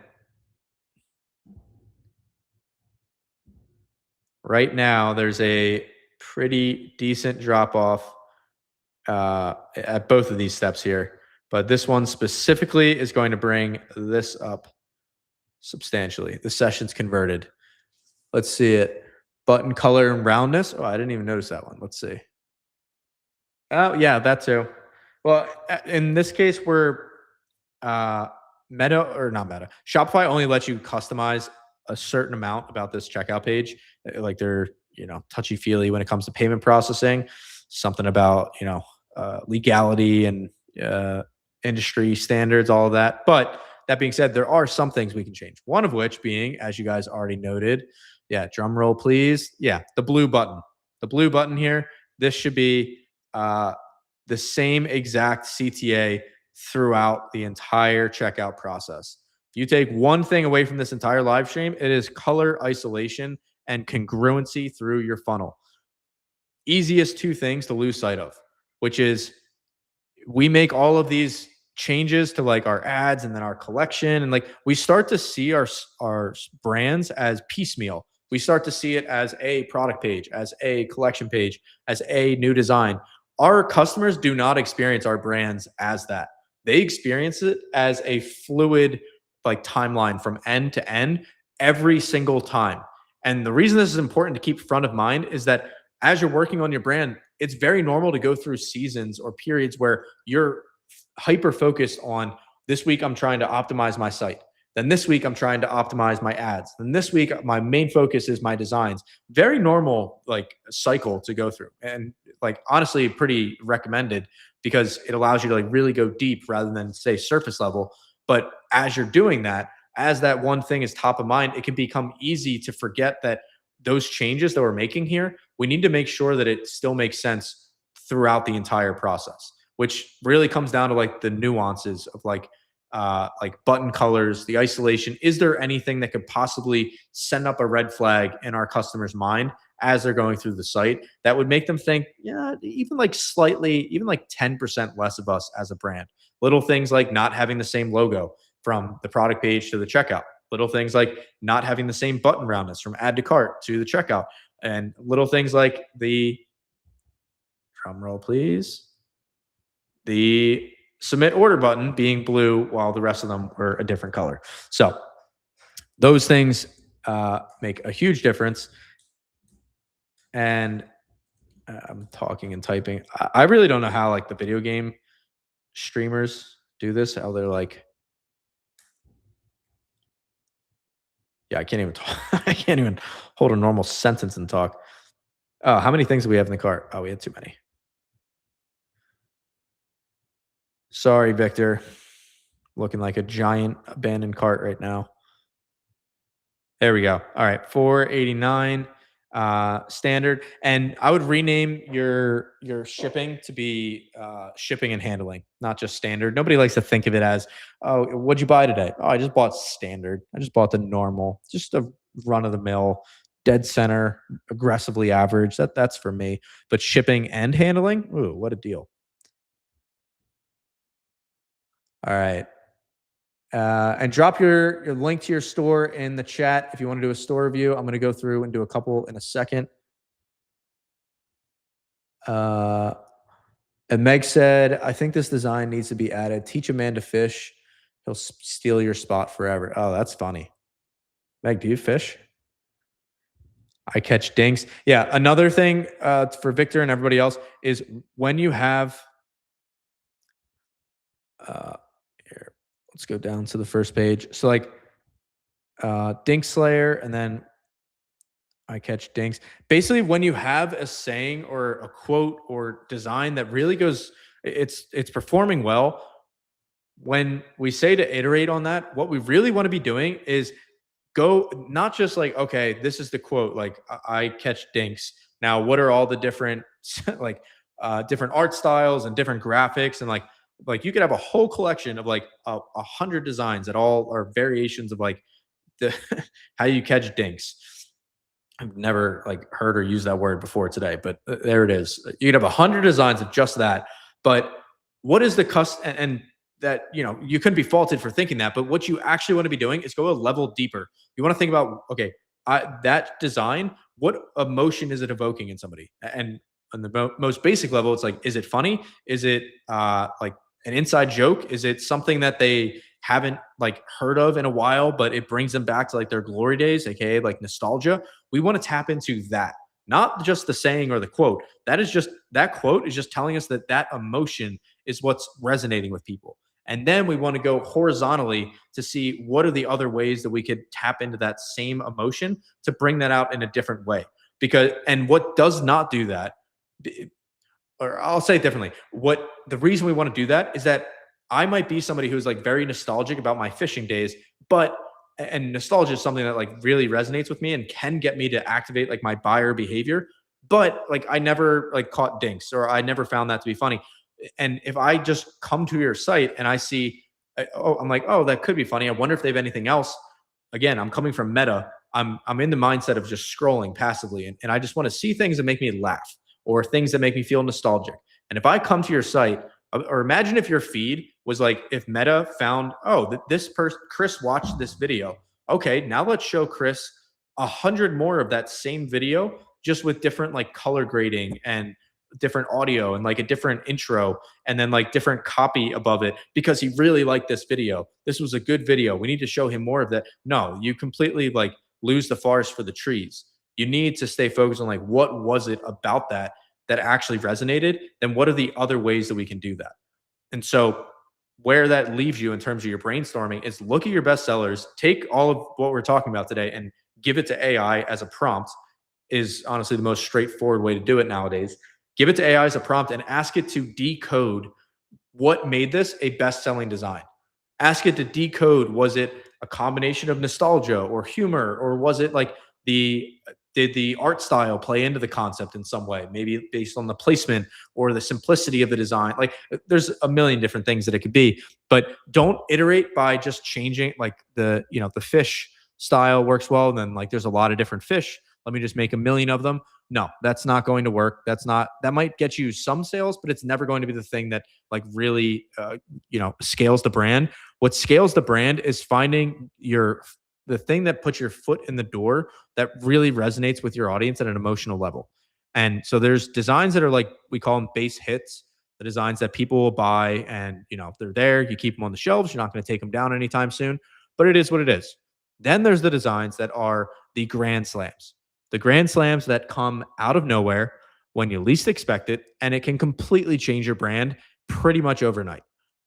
Because once that design takes off and you'll go from like your best selling designs, it'll be the same like top 10 for the first 3 to 6 months of running the brand. And it'll be like little ups and downs here and there, like nothing to really write home about. Then all of a sudden, just boom, one design comes along and just skyrockets to the top. And for History Tees, it was like Lincoln 5-star review. For Sloth Hiking Club, it was a different design. And it just blows everything else out of the water.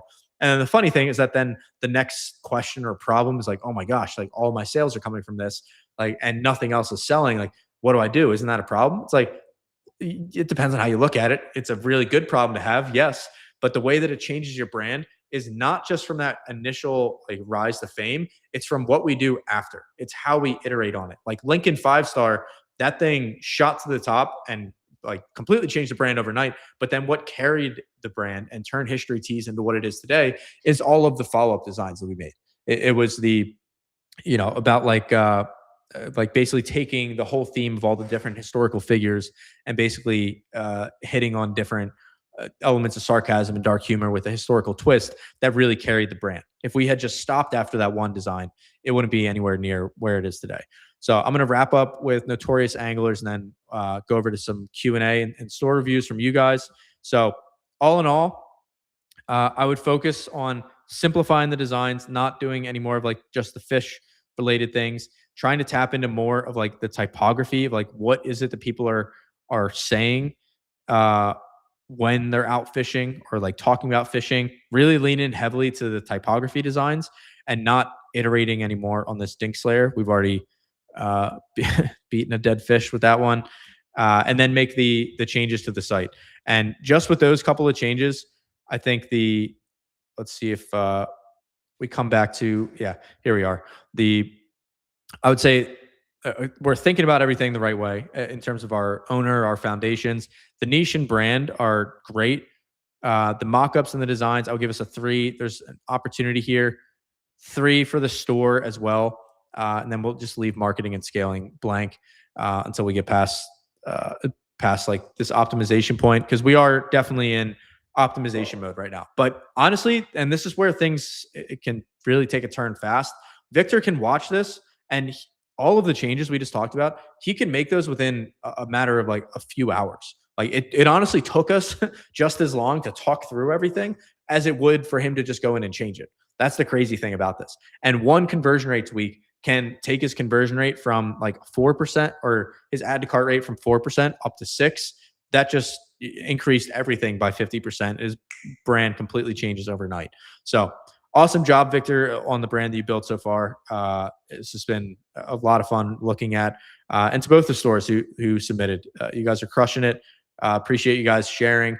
And now we're going to go over to you guys. What brands has anybody dropped in their brand for review? Just throw it in the chat. I think I saw a couple earlier.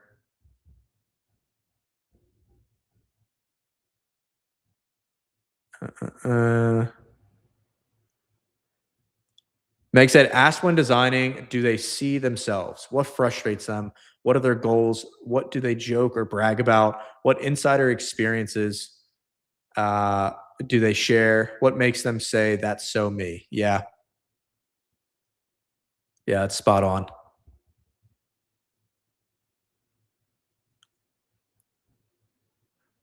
Dink is the name of a fish and an inside joke, by the way. Got it. Okay.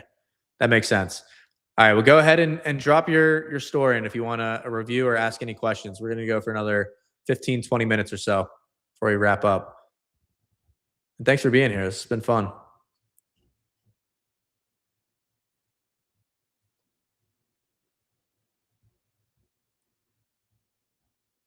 Do we have anybody brave enough to do a store review? I know it's not easy. It's definitely easier said than done going out in public and bearing all for the world to see.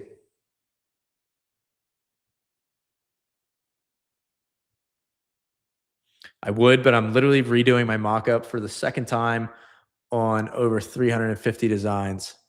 Well, if you want, we can take a look at the mock-up, make sure that it's the right one to be locking in.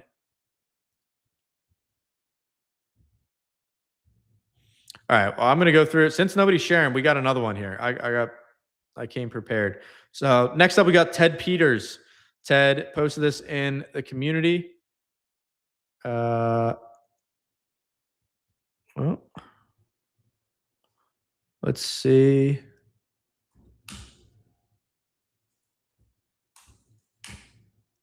And it's not loading. All right, next one. Wow. That is a heck of a conversion rate.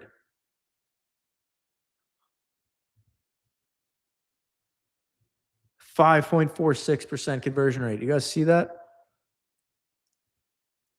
I'm trying to share. Oh, it might be. Oh, actually, it might.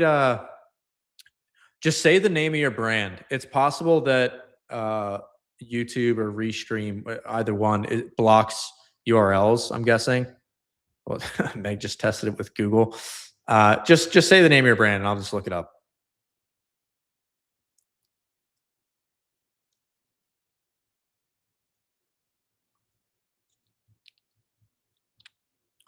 Yeah, and, and Meg shared a link. She's like, "It works for me." Now, just say the name of the brand, and I'll look it up. Wow, 5.5% conversion rate. This is incredible, having no drop off here. All right, we're gonna go on to the next one. Let's go to Kathleen.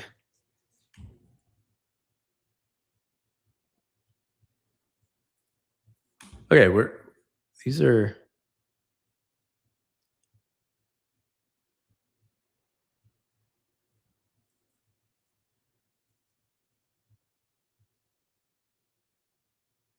okay.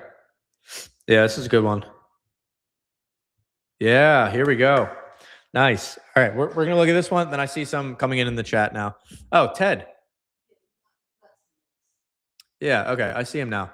Ted, I was just looking at yours. What do you know? So I was trying to click the link that you shared, Ted, but it wasn't coming up. I don't know if the URL is different or not. Let me see.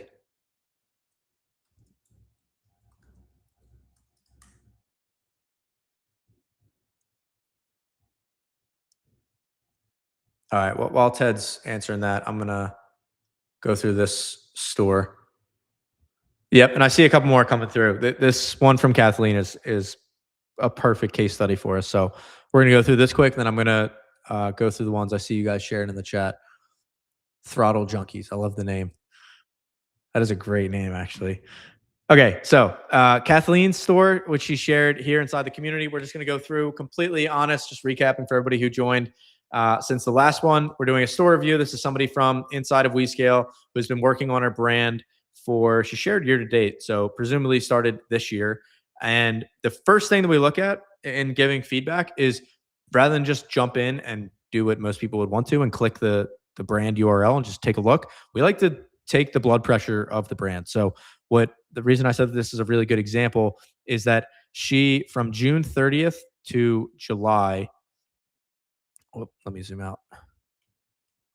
So she had from May to June, she ran at a 2.07 ROAS, which is really good. And it was actually even higher. She just had this one campaign that dragged it down a little bit. So the reason I say that that's good is anything over 1.8, 1.9 is break even. And normally, once you see that in an account, especially a design testing campaign, like if you see a design testing campaign running at a 2.3, 2.2, that's like open season. That tells us that we are right at the brink of basically pouring on the gasoline. Like the steps from here is see, is there any other juice that we can like squeak out of this? Basically, in terms of the conversion rate, can we make any, are there any low hanging fruit changes we can make? And then once we dial in all of those things, like tweak the site, make sure that like the collection is sorted the right way, like the easy stuff, then we really focus on, okay, what designs are people clicking on there? And then it's the whole game is how fast are we able to just iterate on new designs and get them out there? And this is something that Meg and I normally, when we will do like a design session, we'll just sit down for a whole weekend and just crank out like Meg over from like Friday afternoon to end of Saturday morning. She had done just over 200 designs, and they were high quality. They were not. She probably generated 1,000 in total, but about 200 of them that were really sellable. Just to give you an idea of like when you put your head down, the kind of volume that is possible. And obviously, Meg's been doing this for years. But even if you aim for like 50, that's a heck of a lot of designs. It's a heck of a good chance that you're giving yourself. So, what I'm looking for when we look at Kathleen's brand is we know that we had a good conversion rate, or we had a good ROAS, 2.07, but now it's down to 1.3, which is totally okay. But this begs the question of what changed specifically. It's not just that the ROAS went down, which ROAS stands for return on ad spend. It's not like beginners think like, oh, just it changed. That's what I thought. I'm like, oh, my ROAS just isn't good today. I just wasn't like blessed by the meta gods. No, it's one of three numbers definitively changed. It's either our cost per click, our traffic got more expensive, which if that's the case, it means we need to launch new designs, give them something that they'll click on more, that then it gets cheaper. That's it. Or our conversion rate went down, meaning we're getting the same amount of traffic, but people are not buying as much. So then we look at, okay, did anything change on the site? Is there any reason that, and easiest way to think of it is like a brick and mortar store, like a retail store. Like if you were getting the same amount of people in the store, but people are not buying as much, you would ask the question like, what's wrong with the shop? And you would find like, oh, one of our doors has been locked. You guys, that always like, I it's a mystery to me why stores, like when they have two double doors, why one is just locked, and like they just, I don't know if they just enjoy watching people walk up and just like wreck themselves on it. Like I don't know if you guys ever watched the show American Idol. I always thought it was hilarious how the audition room, the big room with like the three judges and like all the camera crew and stuff, as the person finds out like, no, you did not get past through the next round, like just totally let down, like a walking out big double doors. One of the doors was locked more times than not, and they just walk up and just like wreck themselves on it. Anyway, if conversion rate went down, we're looking for stuff like that we can fix up. And a lot of times we'll find things like what we were looking at on this last store, where it'll be the checkout, the final step will be, yeah, continue to shipping. It'll be a different color than previous. It's just that in a retail store, it's very obvious what those things are because you can physically see it. In digital, you have to be able to like tell for yourself. So let's look at the store now. Snarky Pup. All right, first thing, $30.99 teas. I would not do that. I would drop this down, make it $29.99, or go $32.99. Don't be in this middle ground. It doesn't get you anything. And next thing is we need to, we need to, I was not ready for for this. Holy crap. All right, let's just all take a second, collect ourselves. This is funny. Oh my gosh. Okay. Maltese Stogie t-shirt. Wow. This is why print on demand never gets old for me. I've looked at honestly probably over 1,000 stores at this point, and never cease to be surprised. There is a niche for everything, I will say. The and every page is slightly different than the next. Okay, so jokes aside, as entertaining as I'm finding these designs, clearly something our customers are believing differently, because there is June 30th, we're at 2.5% conversion rate, so not bad. So people are adding to cart, 5.77%, just really low average order value. So I'm just going to cut to the chase and see. Uh,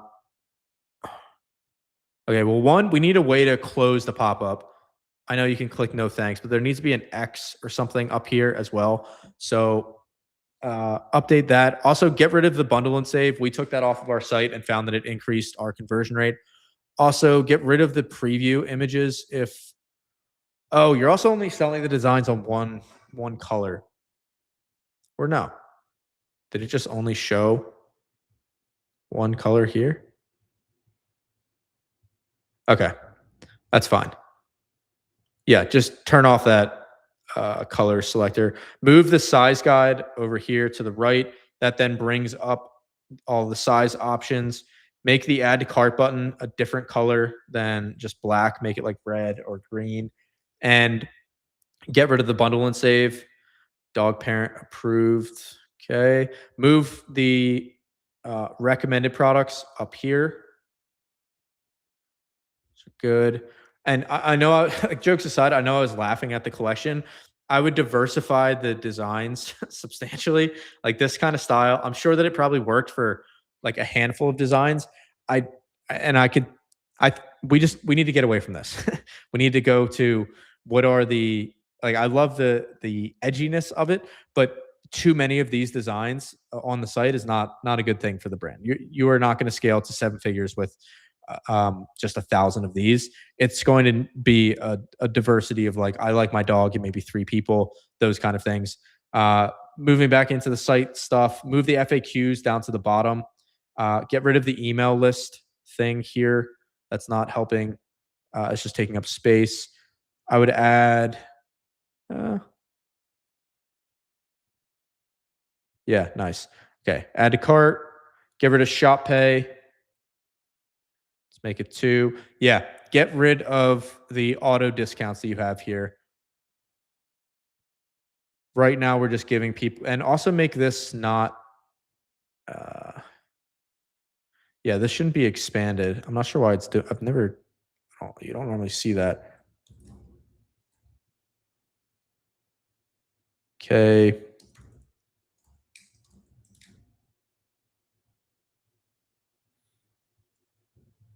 Whoa.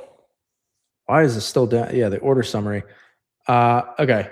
Shipping and handling 3 to 4 business days. I would make this $4.87, and I would also lower your free shipping threshold. Yeah, turn that off. Lower your free shipping threshold to $75. Not 85 is too high. And also, if you look at the math of it, whether if it's 75 or 85, it's the same number of shirts that they have to buy. So, but 85 sounds substantially higher than 75. So, you need to basically take that out. Take that into consideration, not just for this store, but for your own. Like the basically the pricing psychology around the free shipping. So go with 75 on that, and I would lower that to 30.99. Yeah, the thing I'm not sure about or that we haven't found a reason for yet is average order value. So we're getting CLV3 cost per link click. Yeah, we're at 80 cents. Uh, yeah, we're at 80 cents. Making those changes to the site will increase the conversion rate, and then I would diversify the catalog outside of just these kind of like silhouette images of the dogs. As hilarious as they are, if I'm interested in literally anything else, like typography, like jokes, things that remind me of my dog, if I'm interested in any of those things, I'm landing on this site, and I pretty much have to be interested in bulldogs like wearing stuff in order for me to become a potential customer of yours. And then on top of that, I need to then see $30.99 and be fine with that rather than like 29.99. Um, basically, I would like the snarky pup. There's so much that you can do with that in terms of like people love bringing out and sharing like the personality of their dogs. So tap into what is the thing that your audience thinks makes them special, but that they actually have in common with everybody else. And we all have these things. We're being honest, like, oh my gosh, my dog is so dot dot dot. It's like, really, I've never met a dog that does that before. Like that is just your dog. That you actually got the one dog out of all the billions of dogs in the world. You got the one. Like that's the kind of thing. Whatever that thing is that you are hearing in your mind that somebody shares, that's what we want to make sure it's about. And lean into, I would make a challenge for you that the next round of 50 designs should be nothing but typography. Super simple, minimalistic, not overly AI, just straight up typography. Go reach for the proven like print on demand quotes, put your own spin on it, and then tap into your own experience as a dog owner. What is it that your friends or maybe you say about your dog that people would relate to? But overall, whenever I see a brand that's had a period, yeah, look at this. We're at a 3.3% conversion rate, and then we were at like a 2.07 ROAS. Uh, you have all the pieces there. It's just a matter of tweaking it. If it's a brand that's at like a point something ROAS, then it's a different story. You might need to overhaul more, but you've got all the stuff in heading in the right direction, Kathleen. So very nicely done. All right, now we are going to go through your guys' stores. Let's see it. Do do do.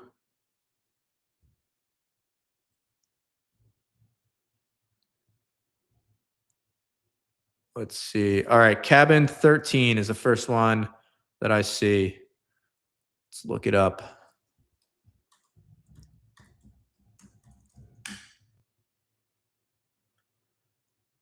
Cabin 13 dot store. There we go. All right. Oh, thank you for the volunteer. Let's do it. Closing all these. All right. First things first, and we're just going to run through a whole bunch of stuff. This is a store that somebody just dropped in the chat. We're all going to review it here together. All of this is just in the best spirits. Great job on like honestly taking the initiative to build the store. Now we're going to do everything we can to get you from where you are to profitability, which comes down to honestly probably like 100 individual like little adjustments we're going to make. So first thing is, you guys notice how we were just on this page for a couple of seconds and the pop-up is already in our face? That is something that Klaviyo does by default. We want to turn that off. We want to switch it to either the second or the third page view. And we want to simplify the text here. And it should just say, like, it should only be talking about the discount. Two things on a pop-up leads to us getting 0 leads. So one thing on the pop-up, one offer, one reason for them to submit leads to us getting 1 lead. Two things equals 0. So we want to take that out. Now, we could talk about the homepage. Honestly, the homepage does not matter. We're going to go right to the collection page. First thing on this page is we go to mobile because that's where all of our customers are. Second, we want to switch the background to white. So white backgrounds convert higher than any other color. You can just Google it. There's actually really interesting studies on it. Massive split test. Make your background white. We don't have to do any other color. Next is this section here is the only section of the entire site that 100% of our customers who click on our ads are going to see. So this is sacred space that should be reserved for just reaffirming what they clicked on and then getting them to the design as quickly as possible. Meaning our job is just to reaffirm what they're going to find on this site and then get out of the way. So what we don't want to put here is anything like bundle and save related. What we can put here is campfire t-shirts. That's fine. Or camp t-shirts. And then a little cute emoji at the beginning. That's what I would recommend doing. Get rid of the bundle and save. And then satisfaction guaranteed is fine. Just as long as the main thing is we just want to clean up like all this extra padding in here. Like this little stuff is where conversion rates, like that no man's land is where conversion rates go to die. So scrolling down, we want to shrink down the size of the sale button substantially and also unround the edges ever so slightly. And then names of the t-shirts are good length. We like to keep them 2 to 3 words plus the word t-shirt, which we are doing. Next is the actual mock-up itself. Let's pull up one of these. Oh, that was a subtle thing. We'll mention that now. We want the color of this shirt that is showing up here to be the same color that shows up here. You guys notice that? How it was brown and then we clicked and went to black? Again, theme of today's live stream is congruency from start to finish. If I'm a customer shopping on the site, I click on the brown shirt and I see a different one. It's not a huge deal. Again, like none of these things are, but they add up and it's slightly jarring. So we want it to be congruent. Basically, whatever is your best-selling color per design, it should be displayed here as well as, yeah, it did it on this one too. So I'd be willing to bet that almost all of them, yeah, they all default to the black shirt. I'm guessing it was just black that was uploaded. And so we want to make it the same color. Like this blue looks really nice for this, for this lovely, lovely design. So yeah, make it the same color. Again, white background. We want to get rid of this text that's in here. We don't want any text. This above the fold section is really important. Instead of making the price green, also the price, we want it to be up here. So the order of operate, and we see how we have 2 sections, here, I'm going to zoom in more. We have 2 reviews here. We only want one of those. So we want a combination of these. We want this kind of star just in this placement. And then we just get rid of this.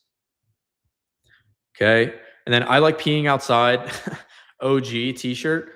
We can remove the word OG. Nobody else knows that it's the OG, only we do. So it's just taking up space. And then t-shirt, we always want to say hyphenated, T-shirt. And then take out this text. Price goes up there. Get rid of the bundle and save. And then quantity selector. very few people. The reason we don't want a quantity selector on our sites is that very few people will buy the exact same shirt in the same size and the same color with the same design. What people will do way more commonly is they will buy the same. They'll buy a design, then they'll buy, if they're going to buy the same one, they'll buy like a different size, like for if they want to match with somebody. Or if they're buying for themselves, they'll buy same design, same color, or same size, same color, but then different design. So very rare though that somebody will order double or triple of the exact same thing. More than likely, they're going to be changing their variants. Um, and also, I'm not sure why this is coming up. Pickup currently not available. We want to turn that off. Yeah, it kind of just makes it look like the site is out of stock right now. Also, when we just added to cart, see how this did not open up? We want that to happen automatically. So add to cart. Right now, as a customer, I'm not really sure where I should go to checkout next. But so we should open up that. Nice. I like that we have the less than 1% of our customers. I'm just going to go to this since I think it's easier probably to see. I like that we have less than 1% of our customers. We just want to make sure that this is fully flushed out so it's in line. And then get rid of this. This free shipping is already stated up here. Basically, whenever the biggest rule of thumb with conversion rate is just less is more. Just like art and good design. It's like my first Shopify store looked like the App Store threw up on it. It looked like the App Store broke free and like some malware just installed every app possible on my store. And I was super proud of it. It's like I spent so much time installing all these things. I literally, for Halloween time, I'm embarrassed to say this, I had an app where as you would move your mouse around, there would be little bats that would fly out. True story. Little bats would fly out of your cart and then follow your mouse around. And like, I thought that was the coolest thing since sliced bread. Like, I thought that was unbelievable. I'm like, everybody's going to buy now. How could they not? Um, you don't need that. There are people in the mastermind who have like the simplest sites that you've ever seen, and they have fantastic conversion rates. It's because our goal, the designs sell themselves when you have a great, like, basically when you have great designs, the conversion rate stuff matters a whole lot less. But simple stores help sell the simple designs. We can take the logo out here, amazing comfort and style. We should just have a graphic for the brand, not just the logo. But I like that. Campfire stories, I like that. This looks clean here. I would just show, instead of, I like this portion. That looks nice and neat, doesn't distract. But this section here, I would show just a row of the reviews, not this rotating thing that Judge offers. So many of the widgets that apps make, this is just like a general thing to keep in mind. A lot of times the widgets just stink. Like, I'll be perfectly honest. Like, they're clearly not designed by somebody who knows a ton about conversion rate optimization. And it's designed by somebody who, like, it's a perfectly good widget.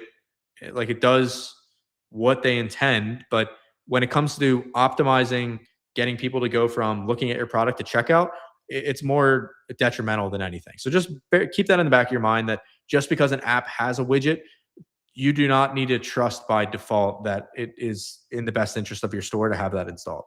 Okay, here I like the simplicity of it. I would just take out these quick pay options and then check out cabin 13. Make sure that we add the logo up here, and then make sure that we add or we swap out the CTA button should be the same color as the rest of the site. Switch to the 3-step checkout instead of 1-step. That's converting much higher for us right now. And then let's see how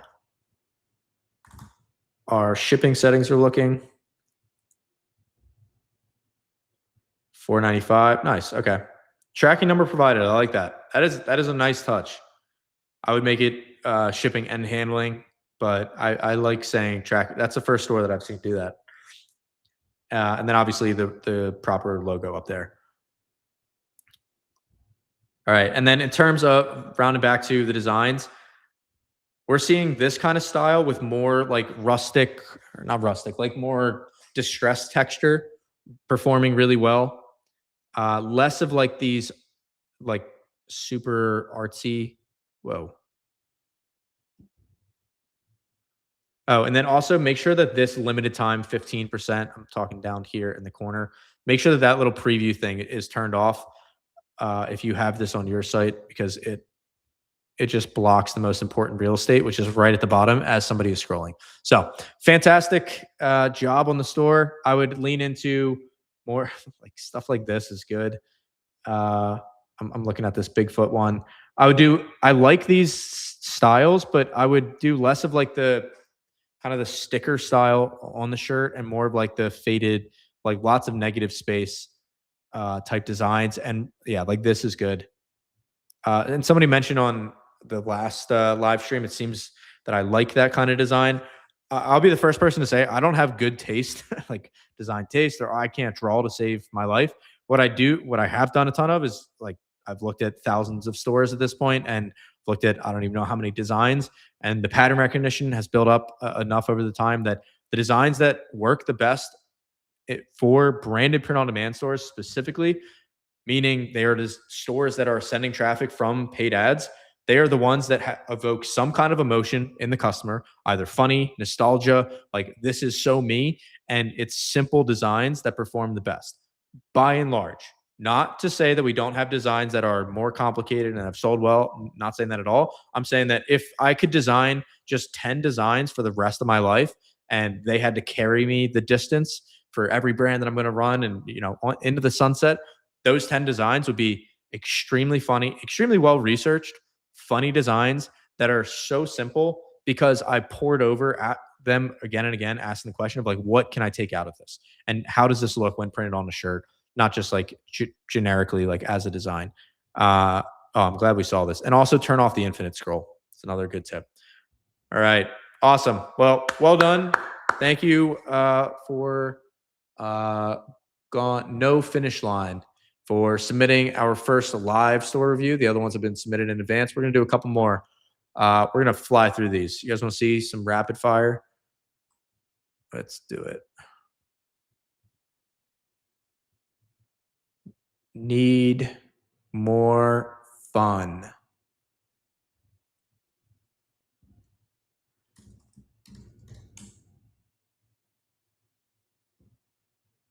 All right.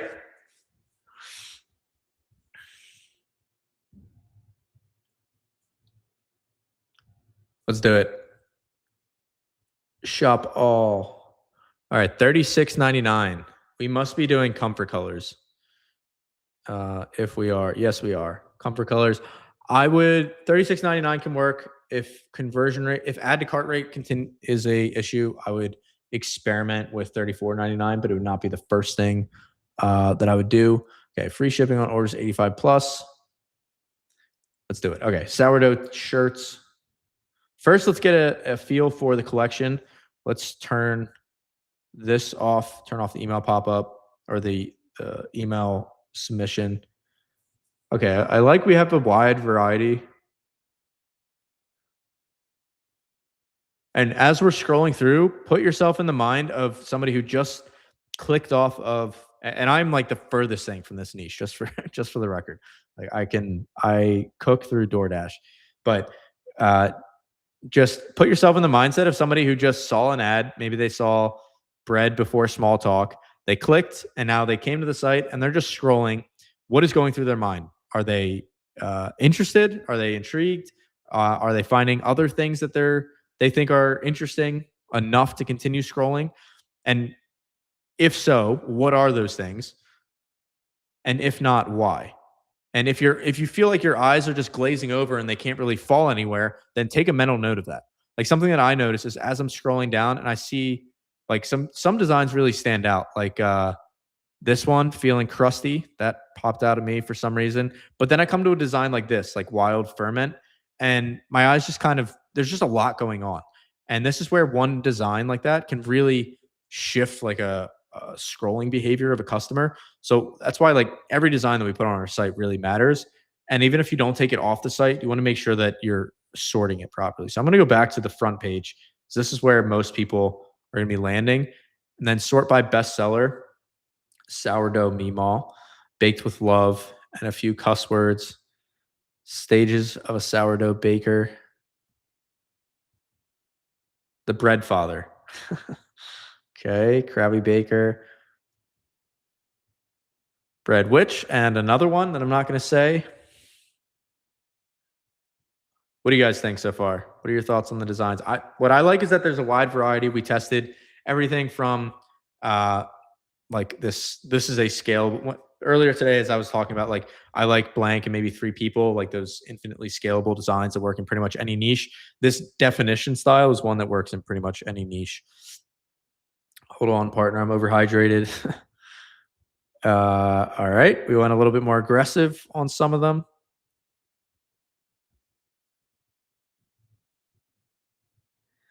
Yeah. So, and need more fun. Okay, so first thinking about the niche itself and asking the question of like, when is niche too niche? And when is like, should I go with yoga or do I go with hot yoga? And do I go with hot yoga or do I go with Bikram hot yoga? Or do I go with, instead of yoga, I just go with exercising in general? Like on that continuum, where is too niche? The important thing to keep in mind is that when you pick your brand, like say we're going with this, like need more fun, think a lot of times people think that just because there's a loaf of bread and it says need in the brand name, that that means we now are pigeonholed into this specific area. Like that is not the case at all. This can be anything in within the cooking space or within like the cooking sub niche that we think that our audience would find interesting. So just bear that in mind. Like when we did Yoga Stay, it's a yoga brand, hence the name, very creative, I know. We did, we started off with yoga, but then we expanded to mindfulness and positivity and meditation. And it was this holistic like umbrella of topics and terms that all related to the same underlying premise. Reason we did that is that it expanded the reach of the brand exponentially. And somebody will come and buy a yoga shirt, but will they buy 20 of them?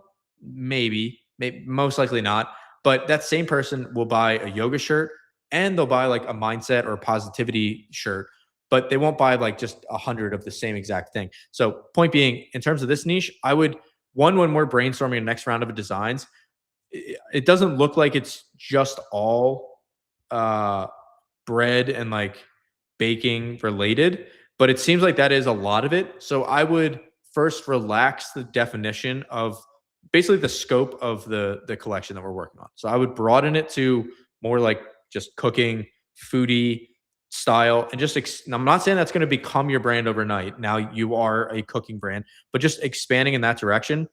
And I would start looking at which styles have actually been, if you assuming you're running ads, the best indication that you have which designs you should be making next is what people are clicking on. And as soon as you have any of that click data, that is your proprietary data that nobody else has access to. So if I'm in your ad account and I see that people are clicking on this sourdough meemaw design, I love that sourdough meemaw design a lot. Uh, what I'm going to be doing with my next like 2 hours is I'm going to be looking at that design and ask, okay, if people, and when I say people clicking like 10, 20, 30 clicks at 50 to 75 cents, that's enough that I'm going to be iterating on it.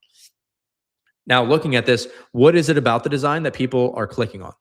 People are not clicking on this design for the floral pattern and stuff around it. They are clicking on it because of the sourdough meemaw. They know a somebody in their life that they think of as this person, and that's the thing that we iterate on. We do not iterate on this design by going, okay, I'm going to change up instead of flowers, I'm going to do, you know, cooking ingredients, or maybe I'm going to change the typography. That's not the kind of iterations we want. That is so narrowly different that we're basically going to hit the same pocket of people. We want to go to a different group of people entirely. So, branching out from that into like who are like basically other terms. And the way that I do this, really straightforward. I just screenshot it, copy, and then I would just go over to here. Why not just do it?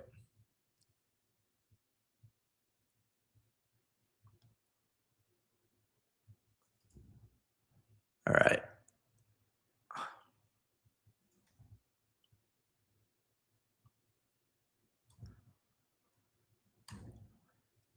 I want you to decode. This is exactly what Meg and I were doing over the weekend. I want you to decode this best selling print on demand design, understand why people were buying it.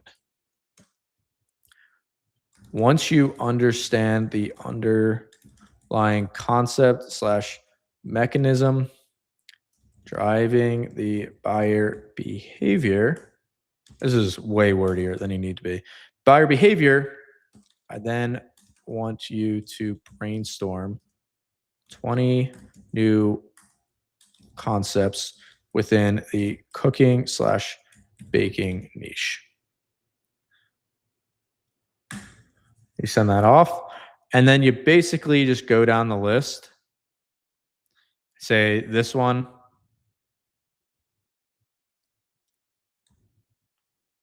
do the same thing with this. Make it as funny and relatable. There we go. And now this is the much slower way of doing it. The way that we do it, like in execution, is we'll just have like 5 or 6 of these conversations up, and we just drop in a best-selling design and ask it to decode it, and then we work back and forth with it until it really understands it and is generating new concepts that are actually good, like concepts. And the judge for what's good or not is you. That's why picking a niche that you are in yourself is the best way to go. So yeah, let's drop in another one. Let's see what it came up with. Cookie grandma. Pie Meemaw. Yeah, but here it came up with, yeah, biscuits by grandma. I like this angle a lot. Grandma's cookie department, Meemaw's pie society, basically making it like a, and this is something that is trending in print on demand. So this is not like it had to really stretch, but like kind of like the collegiate tech style, and it's like established. Or you could do like kind of like a poster style with like a minimalist poster with lots of negative space for like grandma's cookie department. And you'll find that in brainstorming, normally by like the bottom 10 ideas, they're just terrible. Like grandma's dumpling club. Like we're really we're really scraping the bottom of the barrel there, Mr. AI. But up here, Meemaw's Pie Society, Nana Needs Love, Biscuits by Grandma. Those are pretty good. Let's see what else it came up with.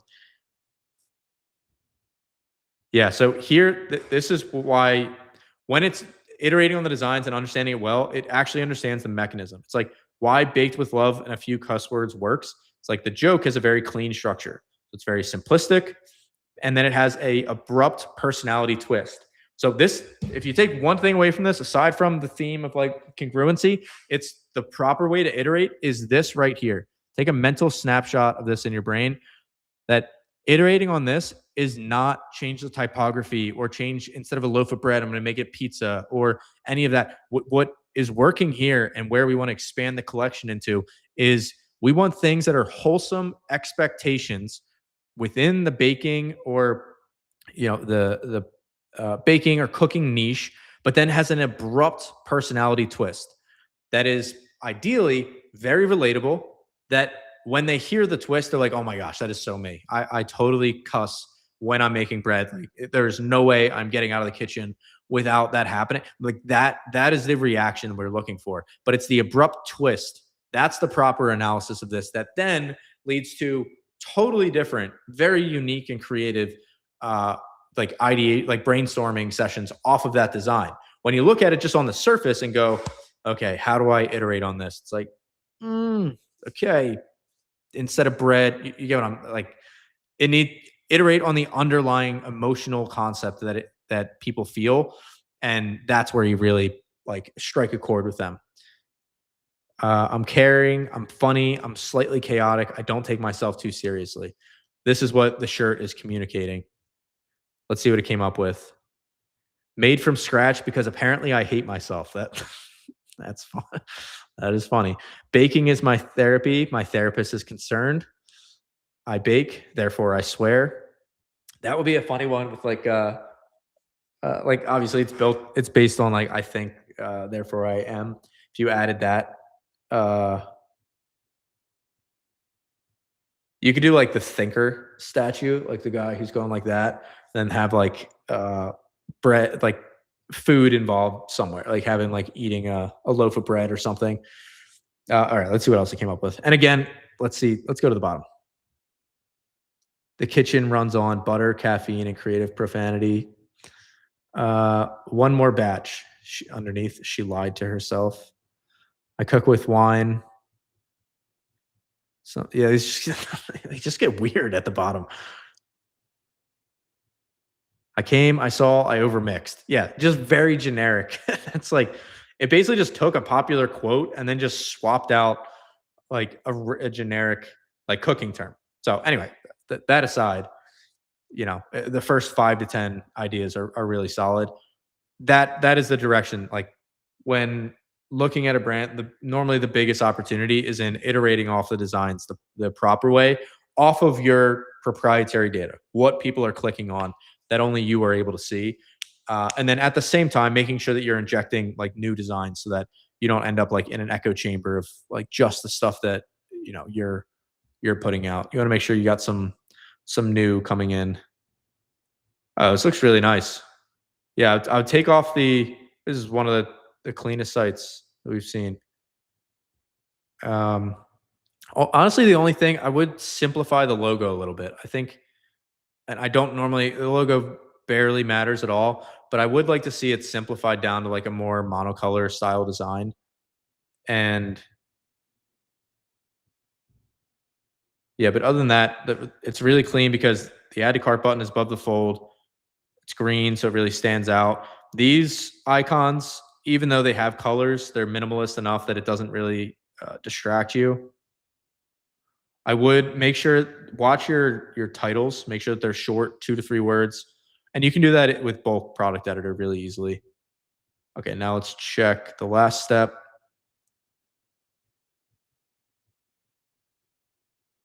Oh, I wonder what that is. Did you guys see that?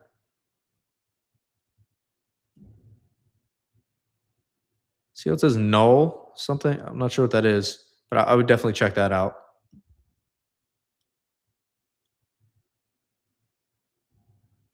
And then let's see.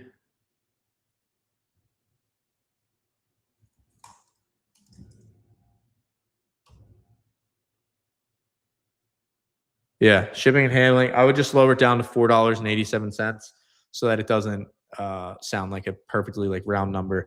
But overall, really nice brand. Very, very nicely done. All right, we got time for one more.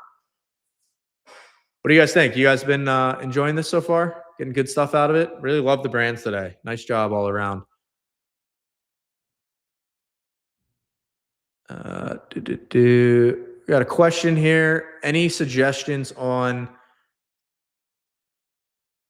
how to solve a bottleneck in the beginning with low credit card limit with high cost of exchange based in a European country? How can I think in the beginning to make it work? Well, the low credit card limit shouldn't really be an issue as long as you have like even $1,000 or $2,000 limit. That's all that you need, and then uh, you just like slowly scale it up. What we did is when we started out is we used a charge card like Amex where they'll increase the limit as you're going up, but I wouldn't really worry too much about like the credit limits. You just start off really low. That's one of the benefits of print on demand. Um, Throttle junkies, please, so I can go to bed. All right, we have a request. All right, Throttle junkies T-shirt, and this will be the last one before we wrap up today. This will make it best for last. ThrottleJunkies.store. All right, here we go, and this is coming to us from Craig. And then Craig Craig, who is staying up until 1:30 in the morning, working at 8 a.m. Well done, Craig. All right, we're gonna make this worth your while. Don't worry. So first thing is I like the pop-up. I would just make this uh where's the yeah, okay. So we need to make the X more noticeable because if I'm a customer and I come to your site, I don't like feeling like I'm trapped here. And also notice how because the background is like uh semi-transparent, like seeing the answers on the buttons is a little bit tougher. So I would make this basically just increase the contrast of everything and track. Yeah, can we click that? Okay, we can track the what the take rate is on the pop-up. So ours that we aim for is anywhere from like 5 to 10%, to give you a rough range. Next, I would get rid of this 10% off thing, especially if that's showing up on mobile. 60-day money back guarantee is fine. And Craig, while you're still awake and with us, if you want to throw in the chat what your add to cart, reach checkout, and sessions converted rate are, those would be super helpful. And anybody else, as we're going through, if you notice anything, feel free to shout it out in the chat. It's actually a great exercise to practice your skills for looking at your site. So first thing, I like the variety of the designs. I would love to see mother of. Would you guys like to actually see the site? Would that be helpful? Yeah. Oh man, live streaming. What are you going to do? What are you going to do? Well, just imagine, if you will, a pop-up that appeared that I wasn't really able to close. And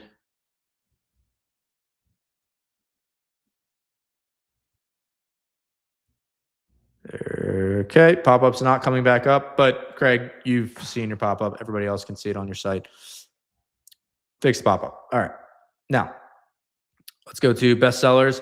Right off the rip, what I would like to see more of is cross niching, what I'm imagining for your niche, and honestly for any niche.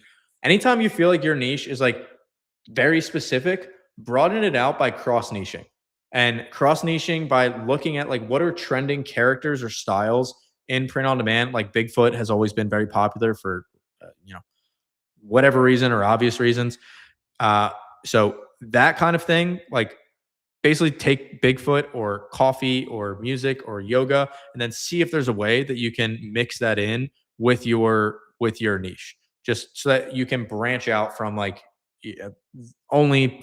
It can be. It's very easy to get caught in the cycle of just like narrowly iterating off of like your like what you already think of with your designs. Also, is this all of? Okay, there we go. So 258 products. I was going to say it's like only 50. These are looking pretty good for just the first 50.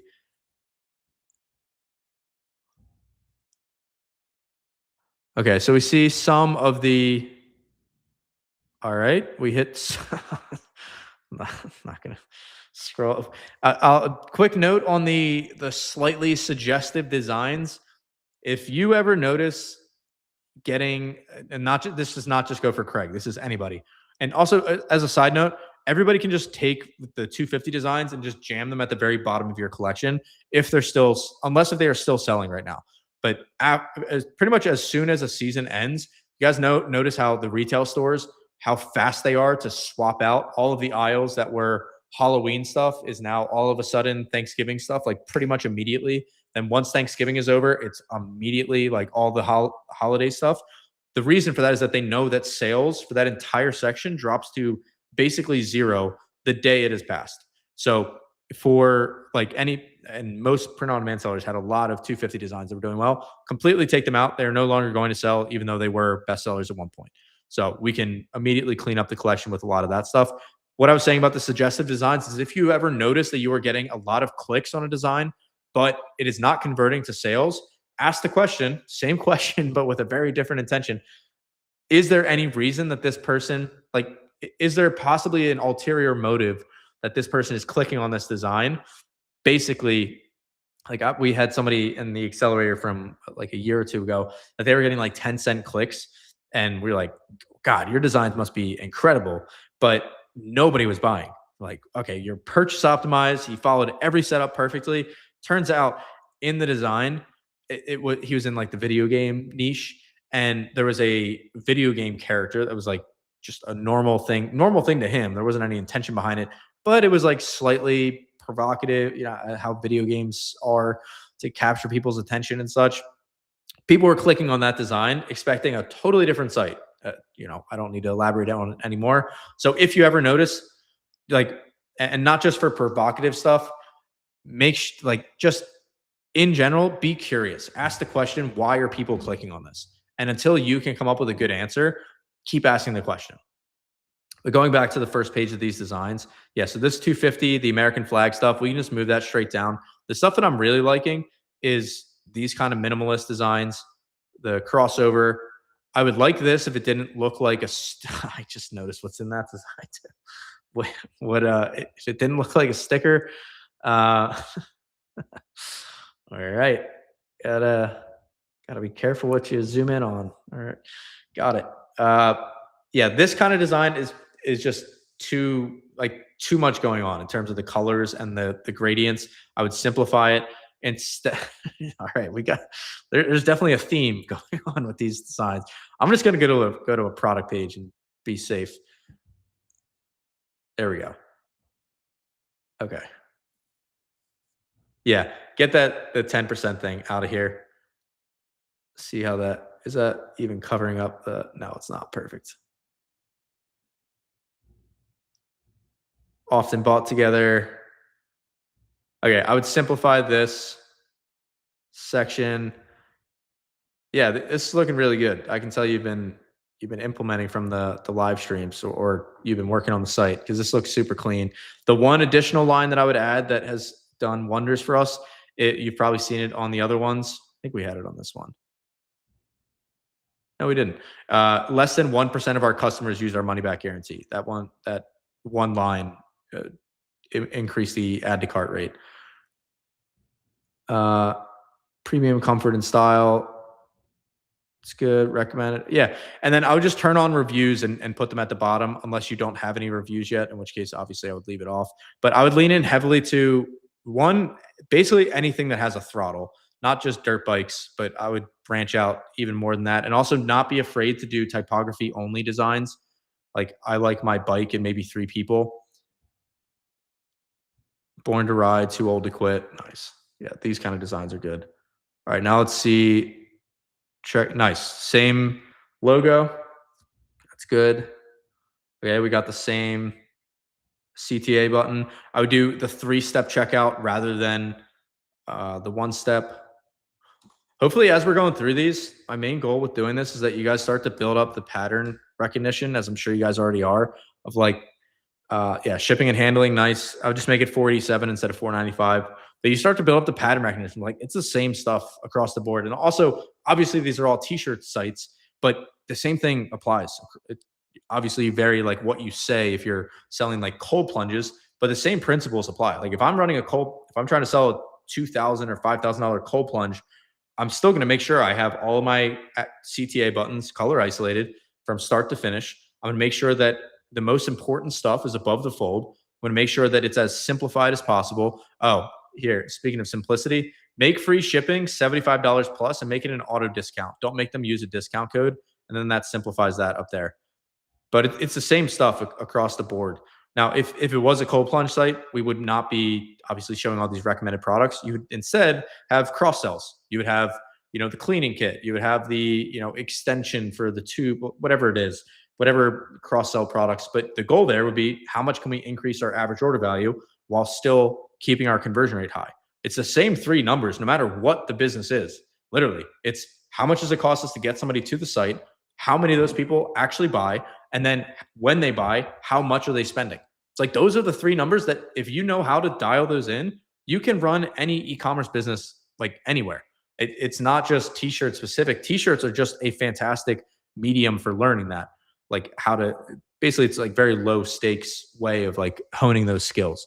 But really clean site overall, Craig. Very nicely done.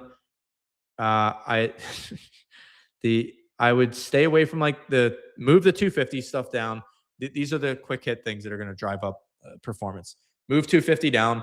Do a lot more cross niching into coffee, music, nature, that kind of thing. Like double exposure art, I think of nature stuff like this, but like a simpler art style, I think will perform well. And then I would unless if those design like the suggestive ones are getting like a ton of clicks, I would stay away from that. Like clicks turning into sales. And I would also branch out in terms of what we're advertising, not just like dirt bikes, but like anything that has basically a throttle involved, and lean into typography designs, especially because I see a lot of graphic a lot of typography plus graphic, but very few typography only. Here's one. Motocross is my therapy. That's good. And I do like I didn't take a close look at the mock-up, but let's see. Yeah, I do like the mock-up. Honestly, the fact that I didn't even notice the mock-up is the best testament to it. Is a really good mock-up just draws your eye not to it, but to the design itself. And so the fact that I didn't even it didn't pique my interest is honestly a good sign.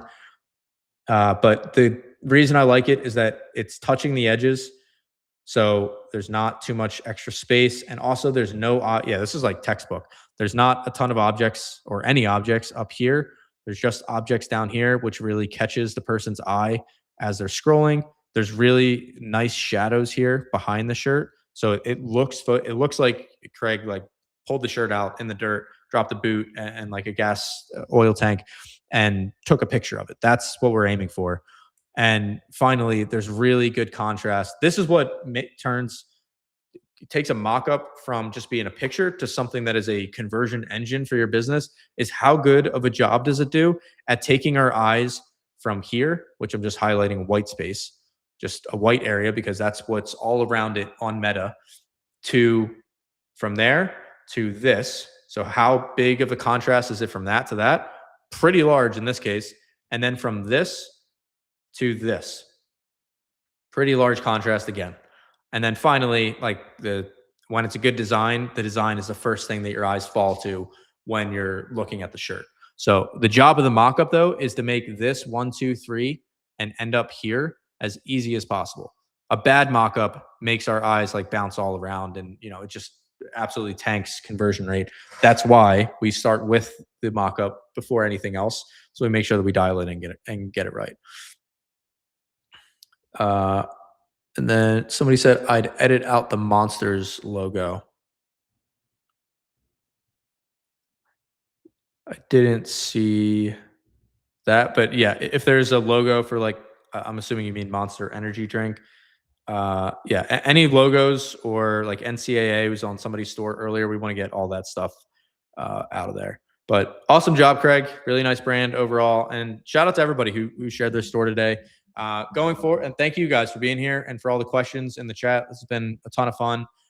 Going forward, we're going to be doing these on the weekends, aiming for Sundays, just hang out and we're going to be doing different formats. So like this is the store reviews, and we're going to be doing Q&As, but comment down below what sections or installments, if you will, you guys are finding to be most helpful. We're doing this entirely based off of your feedback. So we read everything you guys say. It helps a ton, and it's going to dictate what we do in the future. Lots of different things that we can do. Something that I'm personally really excited for is heading into Q4, basically live streaming, like running the brand and operating, like scaling the ads, and basically just showing like under the hood as we basically like scale together and live stream the whole thing and answer any questions you guys have.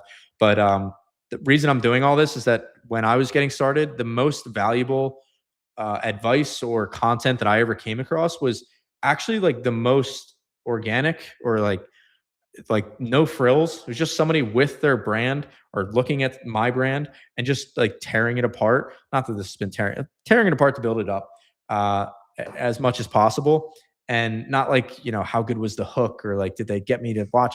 None of that stuff. It's like, just show me the real stuff, get me into the metrics, give me the tweaks that I need to change in my business. And then what does it look like actually running your brand? So that then I have an example of what success looks like. I know where I should be placing my time and my focus. I know that I'm not crazy, like with how I'm thinking. And then I get some very tangible and actionable tips, so that this has been the best use of my hour or 2 hours of time. And then I know that this next week ahead, I have very tangible action items of what I should actually change in my business. I don't have this floofy like stuff that's, making me feel happy and excited, but like, what do I actually do with it? None of that stuff. So that's the idea behind the live streams. If you guys are finding these useful, then we're going to continue doing them. So keep us posted. Let us know in the chat what you guys have been enjoying. We're going to be doing them, like I said, Sundays around like 2 p.m. Central Time on Sundays. But we're going to be posting. I'm going to post on the YouTube channel, so you can keep an eye out there, as well as posting in the community as well. And if you want to get all the resources and like the calculator and stuff that we have showed here, you can just click the link down below. And you can get the free $1 million brand blueprint. Basically, just you answer a quick survey. It shows what stage you're at, and then the steps that we would recommend. Like basically the steps that we follow when we're on these live streams together, but for your brand specifically. And then it also links you to like the calculator and anything else that you see us using here, and get you looped into the free community as well. So awesome stuff. Thanks you guys for being here. This has been a ton of fun, and hope you have a great rest of your weekend or Monday morning. Good luck at work tomorrow, Craig and everybody else. And I'll see you guys next week. And the way I see a couple of last questions, the way to be here or the way to get your store reviewed is just to be here live on the stream and just comment it. So you just got to be here. We're going to be posting in advance, but next one you can plan on being next Sunday at around 2 p.m. Central Time. Beautiful. You guys rock. I'll talk to you soon.